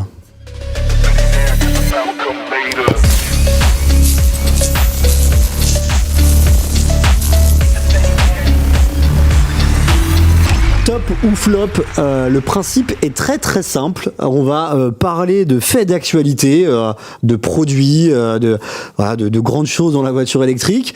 Et du coup, nos amis Vince, Nico et JB vont se positionner. Vous avez tous les petites pancartes là. Vraiment, tout le monde en a une. Top ou flop, très artisanal comme on aime. Top ou flop, et du coup on va pouvoir un peu discuter de pourquoi moi je suis top, pourquoi moi je choisis le flop. On va commencer avec le premier, c'est la Denza N9, une voiture électrique, SUV électrique même de BYD. Alors ça débute avec une version hybride, plus de 1000 chevaux, 5,25 m. Un peu moins, c'est plus de 1000. Ouais, plus de 1000 chevaux là-dedans, c'est quand même un bon bébé. 6 personnes, avec un écran infodivertissement de 10.3 pouces, un écran à l'arrière de 10.1 pouces. T'as aussi des lidars, t'as un lidar, t'as aussi des lidars. rétro-caméra. Et t'as une version électrique aussi prévue pour l'Europe. Ouais. Ce genre de véhicule et ce modèle en particulier, les gars, je veux voir vos pancartes. top ou flop. Allez-y, c'est parti. voulez On a comme un ça top ici et on a un flop. bas, On a un flop ici. Ok. J'aime bien quand il y a du clivage comme ça, parce qu'on va pouvoir discuter et apporter des arguments. Nico, à toi l'honneur. Pourquoi pour toi ce genre de véhicule c'est un flop, même un top. Quelqu'un dit le Panzer chinois MDR. Ouais, c'est un peu le titan des SUV électrifiés. Alors, faut savoir, chez BYD, en fait, t'as 2 marques premium. C'est un peu ils ont 2 Lexus comme chez Toyota. Donc, il y a cette marque-là, Denza, et il y a Yangwang. Yangwang, c'est eux qui avaient sorti le U8, ce fameux SUV qui peut traverser en fait un fleuve, un lac, etc. Et moi, je trouve ça intéressant pour la raison suivante. C'est un peu grâce à ces modèles, souvent les modèles tout en haut d'une gamme, que sont présentées des nouvelles technologies ultra novatrices. Notamment dans ce véhicule, il va y avoir un modèle hybride rechargeable avec une batterie de quasi 50 kWh qui te permettra de faire 160 km en full élec. Il y a ça, tu as un lidar aussi, on l'a dit, sur le toit, tu as aussi une calandre, tu as des écrans de fou furieux, tu as une configuration 2+2+3. Donc ultra confortable. C'est un véhicule qui fait 5,26 m de long, 2,03 m de large, hors rétroviseur. C'est juste énorme. Et tu as une calandre aussi qui s'adapte en fonction des besoins en air sur le moteur et les systèmes de frein pour fluidifier l'air qui circule sous le véhicule. Donc l'idée, c'est mais je connais après. C'est de l'ultra haut de gamme. De là vont découler des technologies novatrices sur les autres véhicules. JB, toi, pourquoi ce flop sur ce Denza N9 ? Je suis vraiment d'accord avec ce que tu as dit. Le problème, c'est que mais non, il y a un Range Rover qui arrive en électrique. Ouais. Et j'aime bien Range Rover. J'aime cette prise de position subjective, c'est ce qu'il faut, les amis. C'est un concurrent direct, grosso modo. Complètement. Qui a l'air d'avoir déjà, pas mal les précommandes sont déjà ouvertes sur Range Rover électrique avec manifestement un succès assez remarquable. Plusieurs dizaines de milliers de précommandes. Bon, en général, les précommandes, ça veut pas dire grand chose. Il faut encore que les gens signent le chèque. Mais t'as raison sur ce point-là. Je pense que ça va très bien se vendre le range électrique parce qu'en France, rien que sur la fiscalité, pour les le malus que tu là aujourd'hui, on sait très bien, déjà à cause du malus au poids, dans 2 ans, même cette année, mais dans 2 ans notamment avec l'augmentation des malus, les gens ils vont plus se poser la question. Donc ils achèteront ce qu'ils connaissent et le Range Rover fera partie des top électriques. Tu vois. N'hésitez pas à garder vos pancartes en même temps. Vous allez être une demi-heure comme ça, les mecs, je vous le dis. Voilà. Toi, pourquoi top Moi, j'ai beaucoup hésité. Je t'ai vu presque le mettre à la verticale avant. Ouais, comme ça. Non, moi, c'est pas tant le. Alors, en effet, le Range Rover, je pense que je préférerais, tu vois, avec l'historique de la marque, tout ça pour nous, Européens, voilà, c'est un peu plus proche de nous. Après, Denza, j'aime bien. J'ai eu la chance de tester le N7 en Chine avec l'un de nos pigistes qui habite en Chine et c'est son daily, quoi. Il l'a vraiment, voilà, avec lui. C'est un gros fan de la marque, un gros geek qui connaît tous les détails et tout. Et j'avoue, j'étais un peu impressionné quand même par la proposition de BYD, Denza, tout ça. Ouais, franchement, c'est sympa, quoi. Alors bon, ça reste un SUV, c'est lourd, etc. Et on a testé la Z9 GT qui, a priori, a à peu près la même motorisation et c'est un truc de ouf. Enfin, les sensations que tu peux avoir, tout ça. Enfin, donc c'est pour ça, j'hésite un peu, tu vois. Et puis ça reste un paquebot. Qui veut d'un truc aussi gros que ça? Bon, voilà, c'est pour ça que, c'est pour ça que j'ai hésité. Voilà. On nous dit dans le chat le range parfait pour se balader à Monaco MDR. C'est un peu ça ou on est un peu dans l'abus quand même ou... Je suis pas sûr qu'à Monaco ça se vende beaucoup, ça. Enfin, non, pour l'instant c'est pas très connu. Il y a un truc qu'on remarque aussi dans le marché mondial, et ça c'est pas qu'en France, c'est qu'à partir du moment où t'as pas d'incitation fiscale ou financière à passer à l'électrique, je prends l'exemple de la Suisse. Par exemple, en fait, les gens se disent ok, pourquoi je vais prendre le risque d'aller dans quelque chose que je ne connais pas. C'est ça en fait la problématique. C'est pas qu'ils n'aiment pas l'électrique, c'est qu'ils se disent ils ont peur. Attends, je connais pas, j'ai pas envie de me faire chier avec des cartes de recharge, des infrastructures, etc. Donc ils y vont pas. On y va un peu à marche forcée, mais j'ai envie de te dire, pour imposer un nouveau système, t'es obligé de le faire. Ok. Même si ça déplaît. Intéressant, messieurs, on va passer au deuxième top ou flop, c'est la voiture à hydrogène. Alors pourquoi on a sélectionné la voiture hydrogène? C'est en réaction à une citation du président du groupe Renault, Luca de Meo, je cite: « Il n'y a pas de marché pour le véhicule hydrogène. On se trouve devant la situation où l'on vend des voitures à perte malgré des soutiens très importants. À court terme, je ne vois pas comment l'hydrogène pourrait avoir vraiment un impact dans le transport léger. » Messieurs, voiture hydrogène, top ou flop? Enfin, pétard. Oh là là. Pour foutre la merde. Non. Impossible. Triple flop. JB, à toi la parole, à toi l'honneur. Aucun intérêt. Enfin, je sais pas. Non, mais c'est Le rendement est beaucoup moins bon que une pure électrique à batterie. Le réseau le réseau de distribution n'existe pas, est très coûteux à mettre en place. C'est en fait tellement de progrès dans l'électrique à batterie. Enfin, faut préciser que une voiture à hydrogène est considérée comme une voiture électrique. Là, je parle de l'électrique à batterie, donc tout ce qu'on a dans les rues, les Tesla, etc. Progresse tellement rapidement, l'infrastructure de recharge progresse à vitesse grand V, l'autonomie progresse, etc. Que autant l'hydrogène peut avoir un intérêt sur du stationnaire, sur de l'usine, sur etc. Ouais, bien sûr. Éventuellement à la marge des poids lourds. Sur une voiture particulière, pour moi, on arrête les frais. Tu rejoins ce propos, complètement. Nico ? Je suis d'accord avec les propos de Luca De Meo et les tiens, JB. En fait, si tu veux, le problème, il est assez simple dans l'hydrogène. C'est que pour créer de l'hydrogène, tu as besoin de faire de l'électrolyse.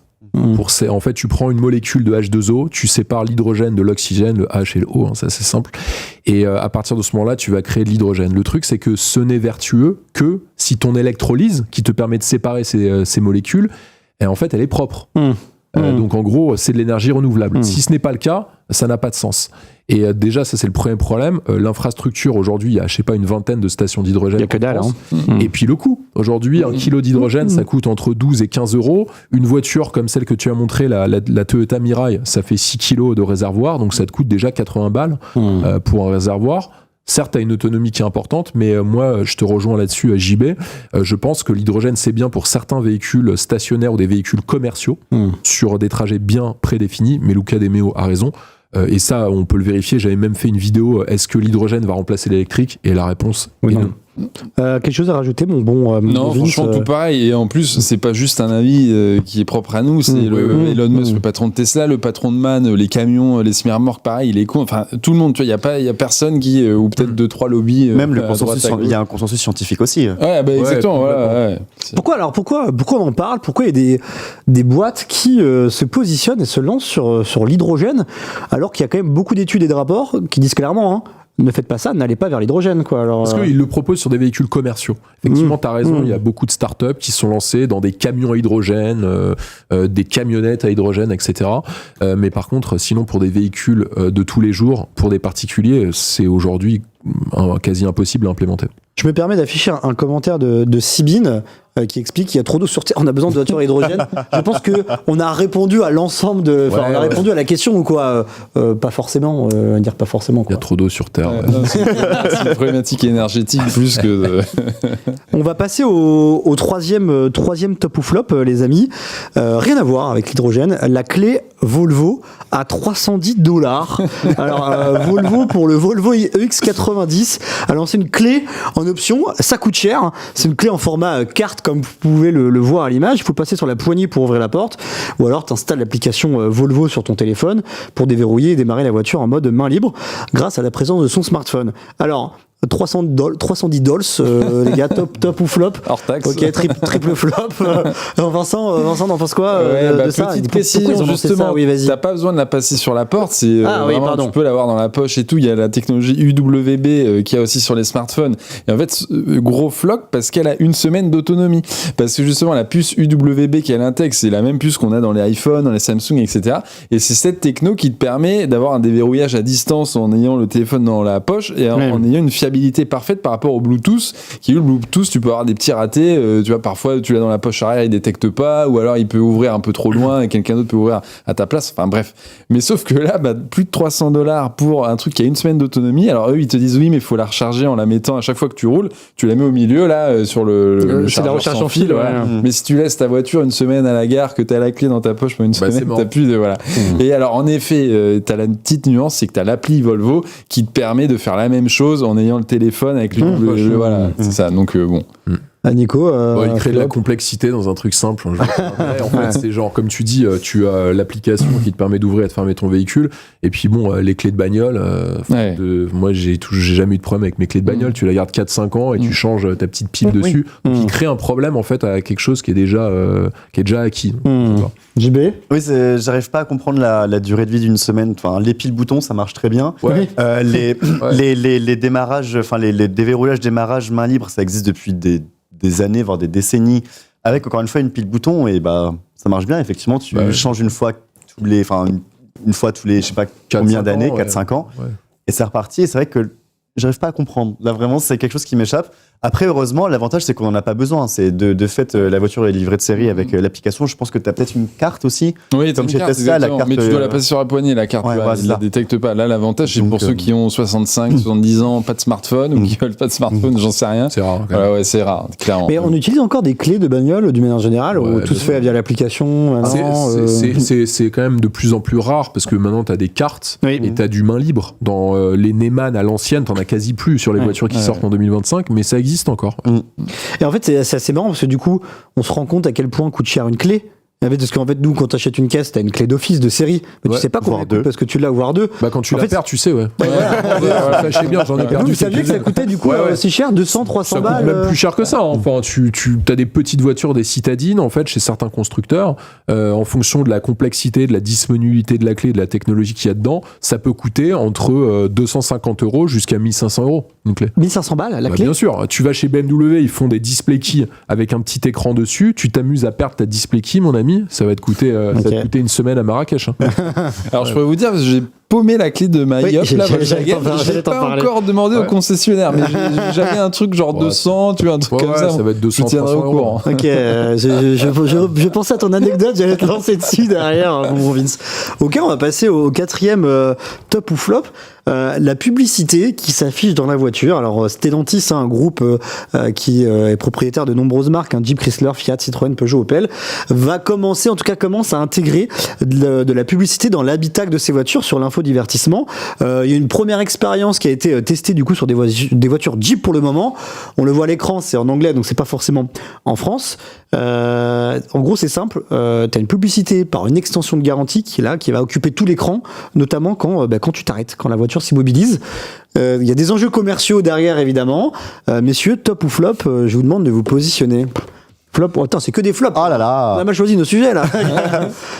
JB, flop, moi j'aurais peut-être, je sais pas si j'aurais dit top, peut-être. Genre, Ah ouais, Mais la pourquoi pub, j'adore la pub, ça m'énerve, c'est tout ce que je déteste. Quoi. Alors, non, je sais pas. Alors pourquoi un flop, JB? Alors, faut quand même préciser que ce qui s'appelle les fonctions à la demande représente un marché assez fou pour les constructeurs. C'est au lieu d'acheter, quand tu commandes la voiture, cocher la case en fait d'une option particulière, tu peux l'acheter au cours du cycle de vie de la voiture, surtout. Machin. Et je peux comprendre effectivement que y ait des incitations de la part de la marque pour te dire chouchou, faut que tu passes à la caisse. Mais non, en fait, j'ai pas envie. Juste, si j'ai envie, je sais que ça existe dans l'écran et j'irai avec mes petites mains comme un grand. Qu'on ait besoin, qu'on ait des pop-up au feu rouge et quand on garde la voiture pour dire achète l'option, moi j'ai pas envie. Ok. Nico? Flop? Ouais, flop pour moi. Même si tu peux avoir de la pub intéressante, quand par exemple tu utilises un Waze, t'arrives dans une zone et on te dit ok, tu peux aller dans tel hôtel, dans tel resto, faire telle activité. Ça, je trouve que c'est de la publicité ciblée et adaptée à l'expérience de l'utilisateur. Ça peut être pas mal, mais sinon tu vois une publicité intempestive où genre t'es en train de rouler et t'as une publicité sur un mec qui vend des tondeuses, j'exagère, tu vois. Ouais, non, Mais en fait, c'est, je pense qu'on est toujours à la recherche d'une expérience optimisée pour l'utilisateur du véhicule en tant que conducteur, mais aussi ses passagers. Les pubs, je pense qu'on a déjà le smartphone pour se faire bombarder toute la journée. Ça fait un petit peu too much selon moi. Ouais. Mon bon Vince? Moi j'ai rien d'autre à rajouter si ce n'est qu'en plus l'intégration est dégueulasse quoi. Enfin, c'est t'as vraiment l'impression que dégueu, c'est là, une en termes notif, d'IF. Voilà, j'ai rien d'autre à rajouter. Alors moi je vais prendre exceptionnellement tout ça à contre-courant. Imaginons, on vous propose une bagnole en LOA ou en LLD et on vous la propose à des prix différents selon si tu as de la pub ou pas dans ton habitacle. Qu'est-ce qu'on en pense? Un abonnement Netflix? Ouais, ça dépend quel est l'upgrade, quoi. C'est-à-dire si tu payes la moitié ou si. Je sais pas, t'imagines, t'as une ristourne, tu vois, on te propose une caisse en LLD à 150 balles par mois et on te dit, ok, vous acceptez la pub sur l'infodivertissement et ça chute à aller à 120 balles. Tu gagnes 300, tu gagnes 360 à l'année, tu vois. Qu'est-ce qu'on en pense de ça? Pourquoi pas? Tu vois, tu peux avoir des formules adaptées, notamment LOA ou LLD. Alors, ça existait pas de cette manière. Ça existait en fait il y a quelques années. Tu avais des sociétés qui te proposaient de mettre un covering sur ta bagnole et en fait tu recevais 250 ou selon le covering, la taille du covering, si t'étais incomplet, t'avais 400 € par mois et on voyait dans Paris plein de mecs. Tu sais, En qu'il y avait smart. une publicité en smart, exactement. Ou des Beatles aussi. Ouais. et qui avaient leur bagnole en covering total. Et en fait, on se rendait compte d'un truc, c'est que ça gênait pas mal de gens en fait. D'être un homme sandwich, une voiture sandwich. Ouais. Moi, pour répondre à ta question, moi personnellement, même si ça coûte plus cher de pas avoir de pub, moi je préfère, pour mon expérience personnelle, rouler et d'avoir une pub Burger King en plein dans la tronche. Ouais. Tu réponds à quoi Ouais, ça non, mais pareil, franchement, tu vois, Netflix- pour des personnes qui ont peu de moyens, ça peut être intéressant. Non mais tu vois, bien ou des sûr, en moyens fait, c'est ce que modestes. j'allais oui, dire. bien Par sûr. exemple, c'est dommage parce que du coup, c'est des gens avec peu de moyens qui vont trinquer, qui vont avoir les bien pubs sûr. toute Oui, la c'est vrai, journée. c'est un peu- et Ah, mais tu je vois, fais c'est un l'avocat peu- du diable, les gars. Ouais, j'entends. Mais non, moi non, pareil que Nico, Netflix, je prends pas la version avec pub, tu vois, donc voilà. Mais parce que, en effet, j'ai la chance de pouvoir me le permettre, tu vois. Et Bien sûr. ta question est pas facile. Et tu réponds à quoi Alors moi j'ai l'abonnement Netflix avec pub parce qu'en fait j'utilise très peu. Ok. Ouais. Et que je me suis dit bon écoute allez pour les quelques fois par mois où je vais regarder machin, et c'est vrai que peut-être que si la voiture t'en as rien à faire, c'est vraiment le truc utilitaire de A à Z et que t'en as pas beaucoup d'utilité et que ça te dérange pas, en vrai pourquoi pas. Moi à titre perso ça me ferait vraiment chier, mais effectivement pour des cas particuliers où t'en as pas besoin. J'ai une anecdote, ça me fait penser à un truc, c'est aux États-Unis, quand tu fais le plein, tu sais, ils te foutent de la pub vidéo sur les. Ça existe en France. Ça existe en Ah, France, ça ouais. existe en France aussi. Ah ouais, d'accord. Vous allez jamais Et à des ça- stations, les gars? Bah, du Non, coup, je crois- non, je moi, crois- j'ai Dans les stations Total, t'as ça. Moi, là, je vois dans les Yvelines, là Ah, où mais j'habite. insupportable. En fait, tu vas à ta station et t'as tous les cums qui ont des magasins à côté, ils annoncent, et t'es là, tu fais ta truc, t'as le mec qui te vend des salles de bain, le gars Xina qui te vend les cuisines, les tondeuses, Ah, mais je savais pas qu'il y avait ça en les France. tondeuses, etc., les mecs qui font du crossfit. Et t'as de la pub et tu restes quand même 2-3 Ouais, minutes, tu vois, ouais. et tu les prends pas de face. Et il y a du son, il y a du son en Le plus, son c'est est fort, terrible, c'est ouais. dégueulasse. Ça me fait penser au Smart TV maintenant aussi, quand tu mets sur pause un programme Ouais. pour aller pisser, j'en sais rien, boum, t'as de la pub sur l'écran, quoi. Tu vois, c'est-à-dire que chaque espace en fait est temporel, est Et occupé. tu vas au shot, t'as de la pub sur la télé. C'est- Ouais, je fais le parallèle, j'imagine, avec le vélo électrique, t'as ton ordinateur de bord et que t'as une pub qui s'affiche quand ça s'arrête. Oui, pardon, ça ferait chier. Ça ferait chier. Ok, on va passer au cinquième et dernier top ou flop. On va passer à la DS numéro 8. On a eu des nouvelles infos récentes sur le véhicule, notamment les prix, avec un prix dévoilé à 59 200 € premier prix, autonomie de 550 km WLTP. On a une version un peu plus haut de gamme avec 750 km d'autonomie, que dis-je. Mais par contre, pour un prix de 63 300 €, les premières livraisons, ça va arriver second semestre 2025. C'est français, messieurs. C'est top ou flop? Bah, c'est français. Ah, triple. Eh oui. Je pensais qu'il y aurait plus de. Ah ouais, pareil. J'ai hésité. Ah ouais, t'as hésité? Vous faisiez ça pourquoi? Ouais, vas-y, je t'en prie, mon bon. Alors, parce que DS, on va pas se mentir, c'est une marque de vieux.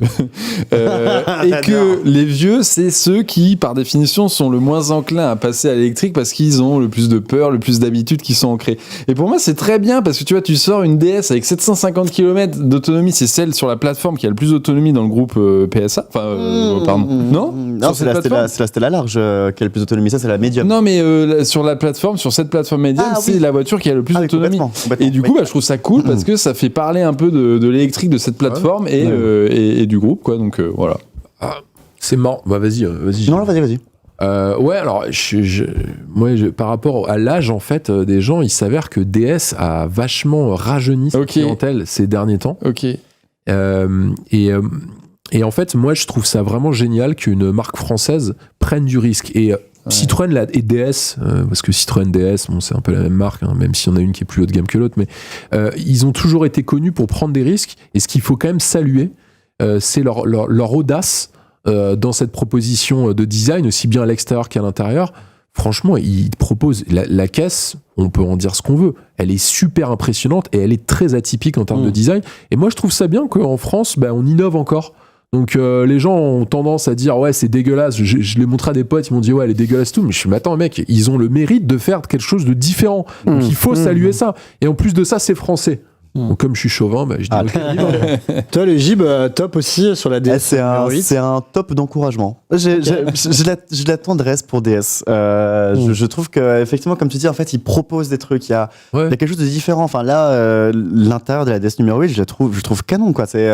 Effectivement, ça pourra peut-être pas plaire à tout le monde, mais au moins il y a une démarche, il y a une volonté de proposer quelque chose de différent. Et je trouve ça chouette d'avoir vraiment ces 750 km d'autonomie. Alors, est-ce qu'on en a besoin ? J'en suis pas forcément sûr. Mais au moins, ça existe et c'est foncièrement différent, quoi. Même les Allemands n'y arrivent pas forcément à 750. Et la démarche est louable. Est-ce qu'il y a un marché pour ça ? J'en sais rien. Mais moi, je trouve ça...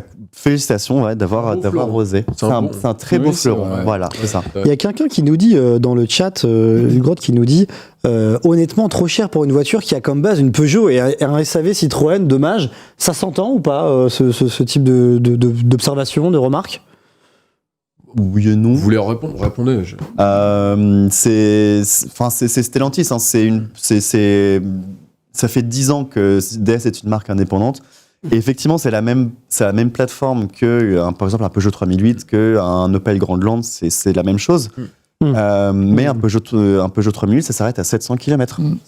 Et c'est pas une mauvaise plateforme non plus, tu vois. Alors, par rapport au prix, en fait, c'est un peu le rapport qualité-prix. Et là, il y a tellement de trucs à l'intérieur qui font ultra luxueux et tout. Le prix, en fait, il est un peu quand même. C'est marrant parce que, tu vois, on dit souvent c'est marrant, en fait, cette réflexion, elle est intéressante. Quand les Français partagent une plateforme ou un moteur entre plusieurs marques, on les critique. Par contre, quand par exemple Aston Martin, ils ont des moteurs, des V8 4 litres empruntés à Mercedes-AMG, quand dans le groupe Volkswagen, tu as ce fameux V8 4 litres qui est utilisé sur plein de modèles différents et plusieurs marques, là on dit rien du tout.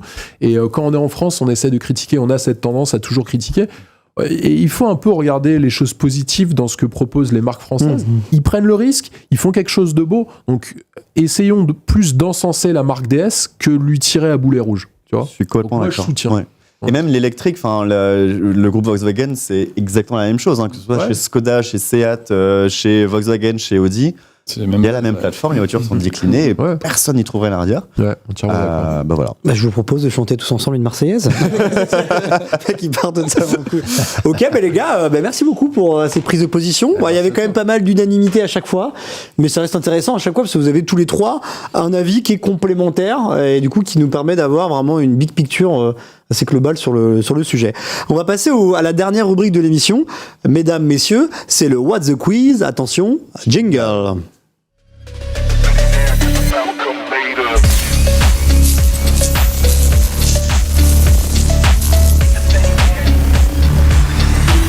Alors, je vais vous demander, toutes et à tous, de vous mettre sur la plateforme, enfin le live Twitch de Frandroid Live. Depuis les téléphones, c'est possible.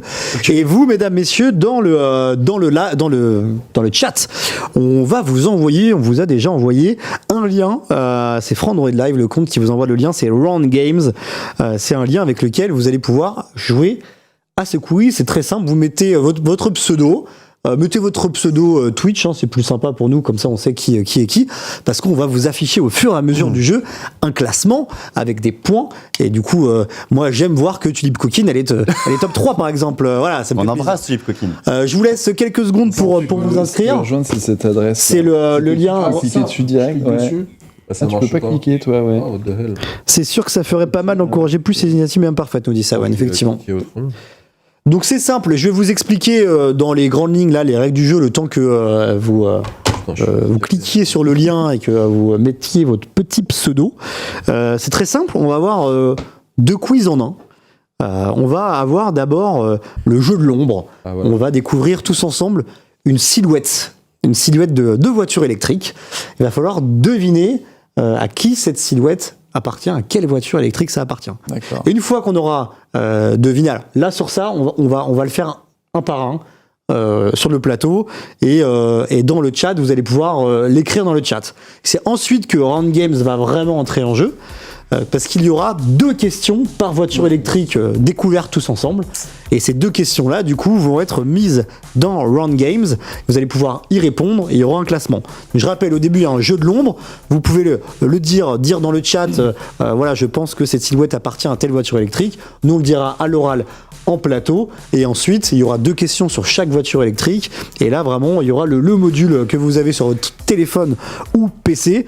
Et du coup, il va falloir répondre le plus rapidement possible et surtout avoir la bonne réponse. Parce qu'attention, si vous répondez mal, vous avez des malus. Ah non. Oui, c'est le run games classique qu'on utilise à chaque fois.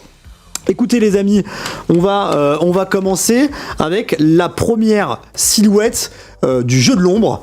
La première silhouette de voiture électrique, c'est ça. On n'est pas sur une citadine, hein, évidemment. Ça, ouais, bien sûr. Niveau P9, Ok. mais. Est-ce que vous l'avez allez-y un peu à la volée là.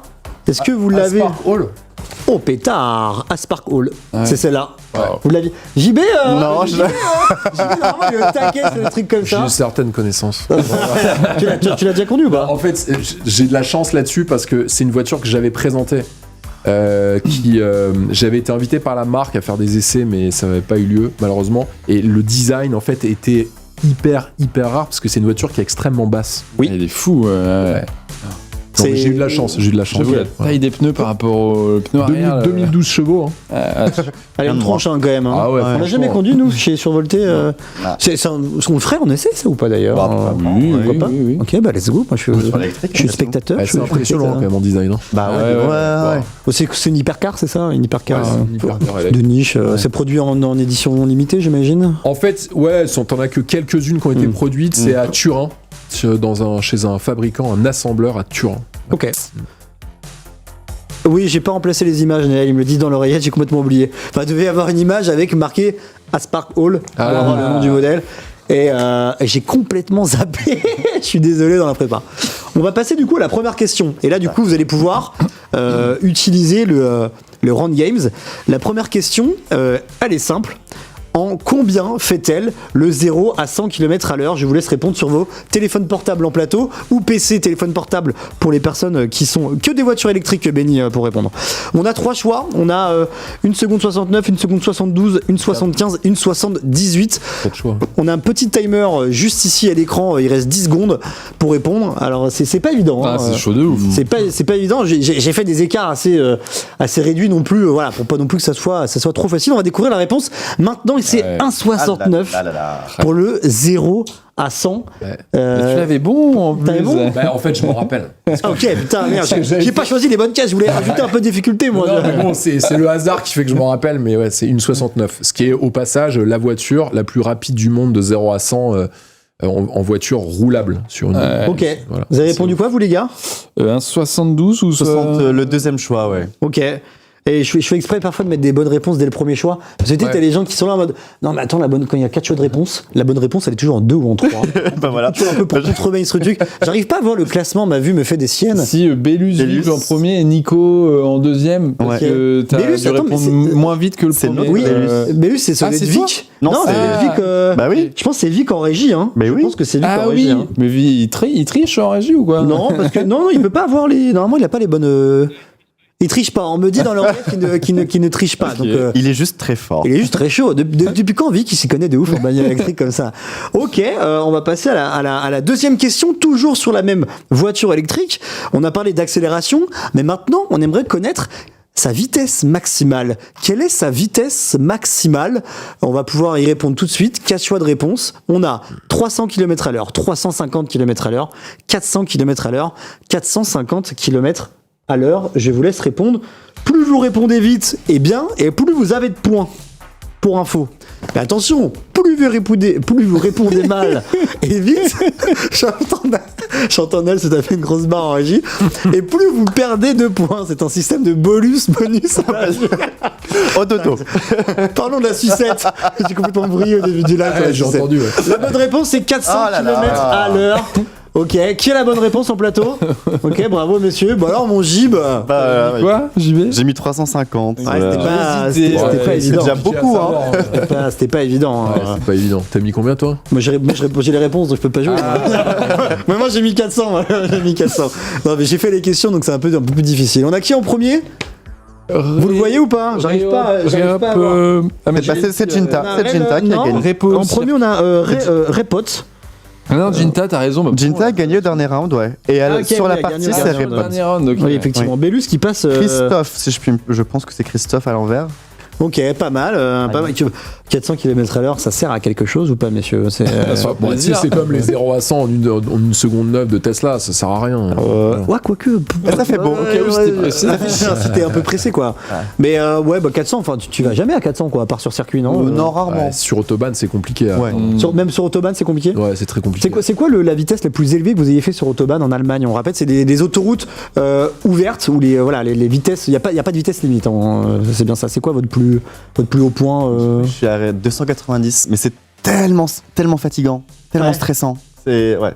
T'as, Nicolas? 359. 350. La Porsche, là, ok. Ouais, et toi, 250 sur le rupteur de l'X. Ok. Voilà. En fait, en Allemagne, c'est très spécifique. Quand tu peux en journée rouler à 250, entre 250 et 270 sur quasi l'immense majorité des routes. Pour aller au-delà, il faut vraiment que tu aies de la place. Entre 260 et 320, il faut quand même que tu aies beaucoup de place. Et au-delà de 320, il faut que ce soit vide. Ok. Sinon, tu prends trop de risques.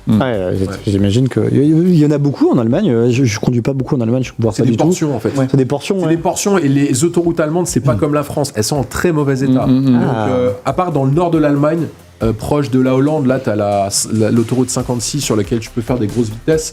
Les autres autobahns, c'est des portions très restreintes. Donc, Ok. faut vraiment mettre gaz. Ouais, il faut bombarder, quoi. Faut bombarder et tu prends d'énormes risques. Ouais. Surtout que j'étais encore ce week-end en Allemagne et les gens roulent pas forcément, même dans la portion illimitée, les gens Ils respectent, roulent ils roulent à à 130. Ouais, c'est ça, ouais. Au calme, quoi. alors. Ouais, ouais. Il y a Schtroumpf qui nous dit 350 en moto. Alors, c'est pas un concours, hein, les amis, évidemment. hein, mais, 350 en moto. en moto, en moto, bah, Faut les poser sur la table.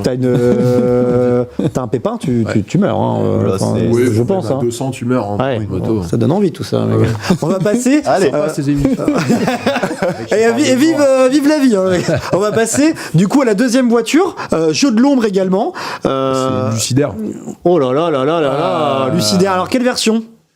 Il y en a plusieurs. La Saphir, Je Non. ne saurais pas te dire. Grand Touring. Oui, Grand Touring, Ouais. Lucidaire Grand Touring. Qu'est-ce qui t'a mis la main? Quels sont les indices? La silhouette? Ouais, la silhouette, c'est très parlant en fait sur l'avant avec les feux. Il y a un petit, Ouais, le un petit- rouleau un peu. une petite encoche, tu vois, Ouais. à l'avant. Ça, Ouais. c'est très spécifique avec le double rebond sur le pare-choc arrière. Yes. Tu l'avais toi, Vince? Ah, pas du tout. Pas du tout, J'étais ouais. parti à la base sur la Sony Honda. Ah, oui, là. oui, Après, je voyais la l'arrière Fila, là, qui c'est était- ça, ouais, non ouais. Ouais. Et je me disais, non, l'arrière, ça colle pas. Mais... Ok, c'est pas évident. Hein, C'est une belle auto, hein, franchement. Ouais. Moi, je trouve qu'elles ont des belles gueules, les Lucides. Hein, Carrément. elles ont une belle face avant. Elles sont jolies. Hein. C'est très très joli. Quand même. On va passer du coup à la première question sur la Lucidaire Grand Touring. Quelle est l'autonomie de la Lucidaire Grand Touring 823 Ne km pas à jour. Et du coup, en version 843. 2024. Quelle version, ouais? Tout court. La version pour l'Europe ou les Oui, et Europe, version 2024. Ouais, probablement les gars. hein, genre, moi, j'ai pris une version où normalement j'ai la bonne. J'ai la bonne réponse. Remets bien ton micro devant ton, me dit-on dans l'oreillette, juste Pardon, le micro comme ça devant là. Ouais, juste parler bien en face en gros. Ça marche. En gros, je crois qu'on a un système de faut parler en face pour capter le son. je crois que c'est ça. C'est unidirectionnel. On va découvrir la bonne réponse. J'espère que c'est la bonne. 883 km. C'est la bonne pour 2024 et là en 2025 Ah, voilà. ils ont augmenté la taille de la batterie en la faisant passer de 113 à 118 et surtout ils ont changé les jantes, celles-là elles sont magnifiques, j'adore. Ils ont mis des petites jantes, enfin des petites, je crois que c'est 19 quand même, Ok, 19. ouais. Mais c'est un genre d'enjoliveur plastique plat et il grimpe à 960 km d'autonomie. Bah, c'est ce que je te disais tout à l'heure. C'est là, huge, en hein. double. Ouais. Ah, c'est Énorme, 883. on- Déjà c'est beaucoup. Ouais. on C'est parle. énorme. Hein. Bon, après, il faut voir dans les faits.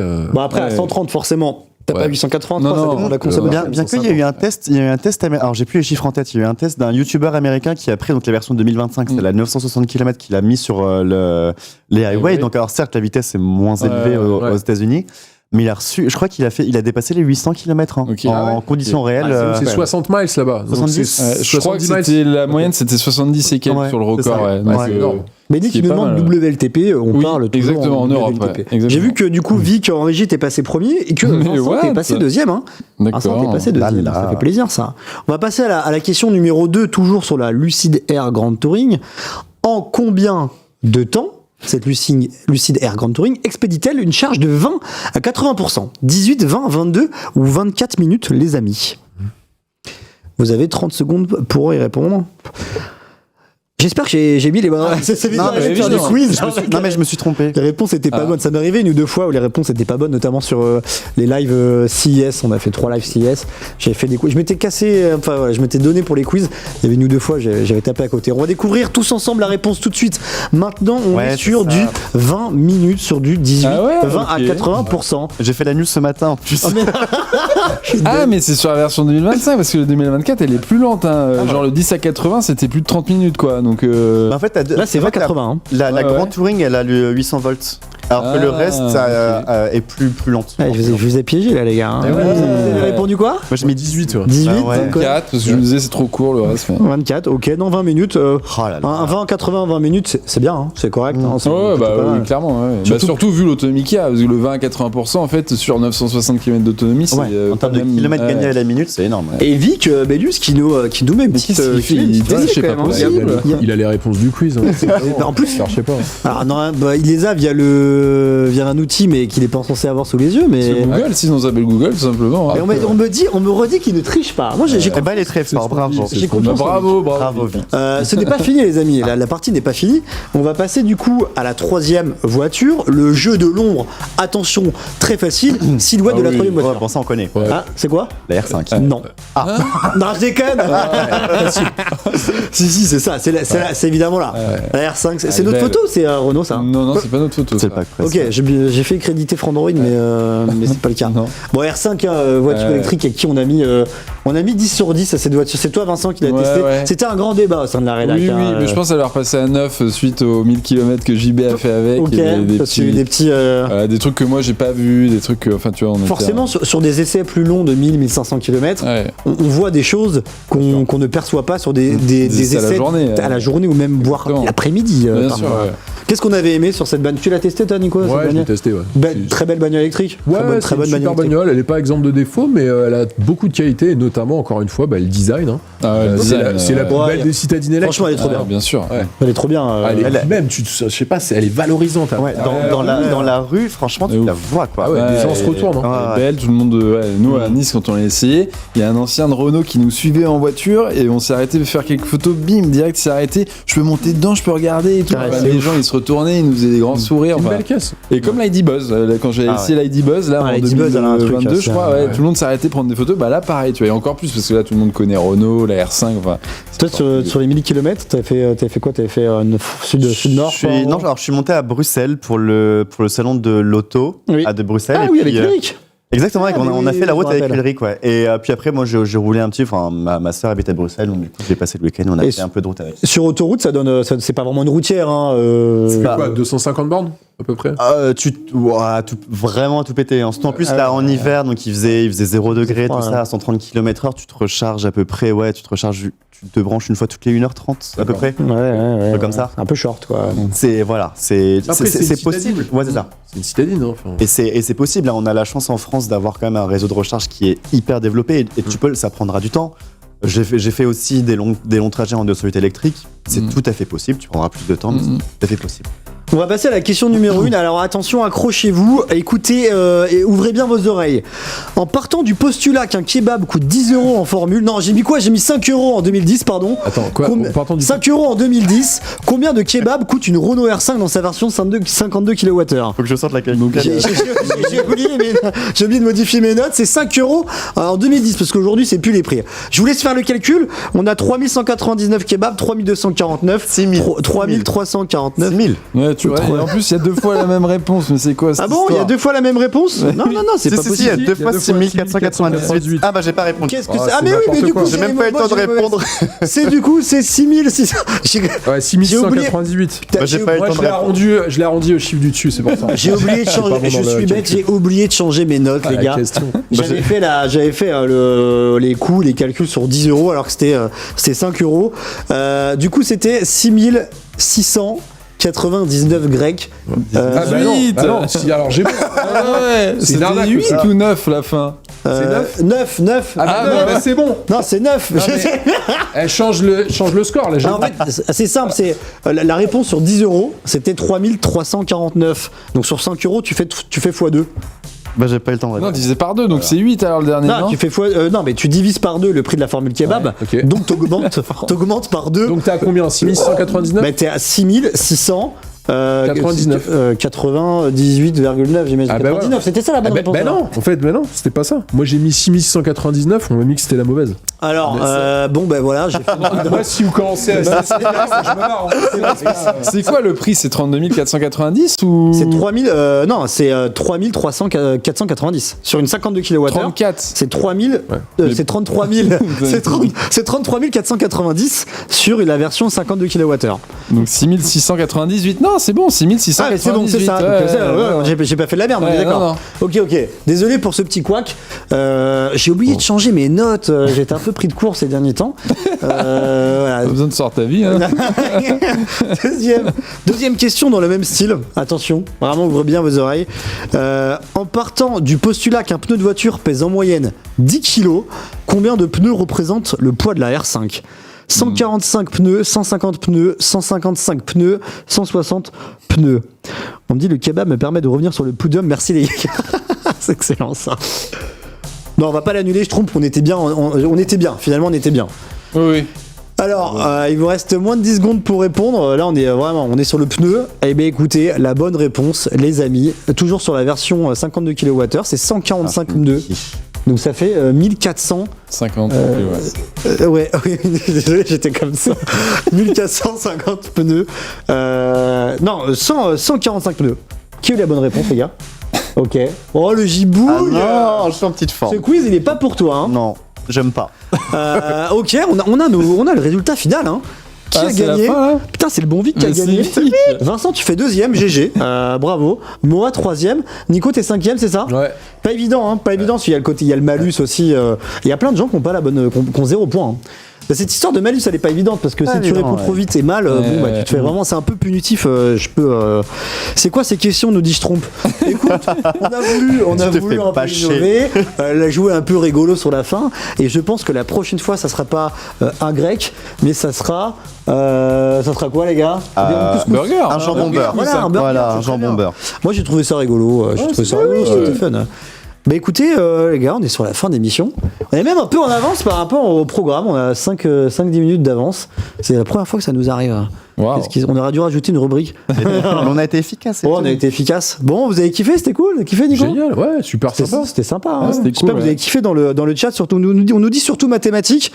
Oui, les mais, questions, les dernières questions, c'était des maths. bah, c'était des. Alors, non, il fallait connaître quand même la. non, fallait connaître la bonne réponse de base et après faire tes mathématiques. Ouais. faire tes calculs. Bon, bah écoutez, allez, salut. Avec qui conclut l'émission comme. Non, mais nous on se retrouve sur Survolté. On se retrouve quoi? On se retrouve dans 2 semaines. Dans 2 Tout semaines. à fait. Dans 2 semaines, alors. La prépa d'émission, elle est coquine là, ça s'annonce compliqué parce que vous deux messieurs, vous ne serez pas là. Exactement. Ok, On n'a pas le droit de dire pourquoi. On n'a pas le droit de dire, hein, c'est sous embargo, Non, etc. pour 2 voitures différentes. Pour là. 2 voitures différentes, on va être en duplex. On va J'imagine essayer peut-être. en duplex d'Allemagne, si on peut donner un d'Allemagne, indice. on peut dire le pays, potentiellement duplex. Il y aura Robin de Vroom de Numérama avec nous. En plateau. Potentiellement d'autres en plateau. Alors, on avait demandé à Nicolas Valéano, qui était déjà venu pour Survolté, qui ne sera pas là. On a peut-être une autre personne, On trouvera. mais c'est pas sûr. Dans tous les cas, pour Survolté, rendez-vous dans 2 semaines. Même heure, même jour, hein, mercredi dès 18h à 20h. Et moi, j'avais une question avant de finir aussi. Ah oui. Pour Nico, c'est quoi un peu genre, là, si t'avais un rendez-vous à nous donner, tu vois, je sais pas, une vidéo que t'attends avec impatience ou autre, tu vois, est-ce que t'as un rendez-vous à donner à l'audience, tu vois Ouais, on va faire les nouvelles Bugatti dans les prochains mois, donc Ok. la Mistral et la Tourbillon. Et après, c'est juste que les voitures là, elles sont pas disponibles, donc on va attendre un petit peu. Mais ouais, ça va être vraiment une vidéo de fou, surtout que là, on met vraiment des moyens pour faire ce genre de vidéo, donc ça va être sympa. Ça sera Ok. où? Ce sera sans doute à Molsheim, chez eux en fait, directement. Ok, En d'accord. Alsace. Ouais. Cool. Conduire des Bugatti, ça doit être quelque chose quand même, tu te dis. Bah, en fait, si t'as conduit une Tesla Model S Plaid en Axel, c'est quasi Ouais, pareil. c'est Hein, pas- c'est la même Sauf chose. que t'as le bruit et les vibrations qui doivent Ouais. quand même. Et puis ça pousse beaucoup ah, plus ouais. hein, que La présentation. Tesla Model. quand même, Ouais. Ouais, c'est un peu plus luxueux. Un autre, Ouais. Toi, Nico, on peut te retrouver du coup sur la chaîne YouTube Le Vendeur Automobile. Exactement. Quoi d'autre Sur TikTok, Ouais. sur Instagram aussi, Le Vendeur Automobile, c'est le même nom, même Ouais. sur Facebook, hein, même si c'est pour les gens un peu plus âgés. Mais non, c'est surtout sur YouTube qu'on fait nos reviews Ouais. détaillées. Une review par semaine, comme tu disais. Ouais, au minimum, 1 à 2 par semaine. Ouais. Ok, nickel. Et puis le programme, nous, sur Twitch, c'est aussi tous les matins. Il y a la matinale Twitch avec des journalistes de Frandroid à 9h30. Ok. Et sinon, la semaine prochaine, émission Unlock. Donc plus axé tech, on aura avec nous, je peux le teaser, le patron de la Fédération Française des Télécoms pour parler infra, 4G, 5G et autres pendant une demi-heure. Et on aura aussi Léo Duff avec nous pour une review Nice. 1 an plus tard de l'Apple Vision Pro. Ok, Nicolas intéressant, Lelouch qui a fait déjà une vidéo sur Numérama 1 an après, qu'est-ce que ça donne.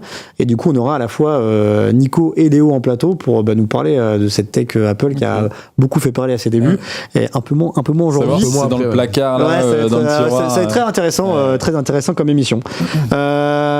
Écoutez, merci les gars, c'était Merci. cool. Hein. Ouais. Merci le à chat tous, d'avoir ouais. été là, d'avoir participé. On était cool. 600, 700 en pic, j'ai vu quelque chose comme ça. Fait plaisir, toujours souvent les mêmes, fidèles. Ça fait plaisir à voir.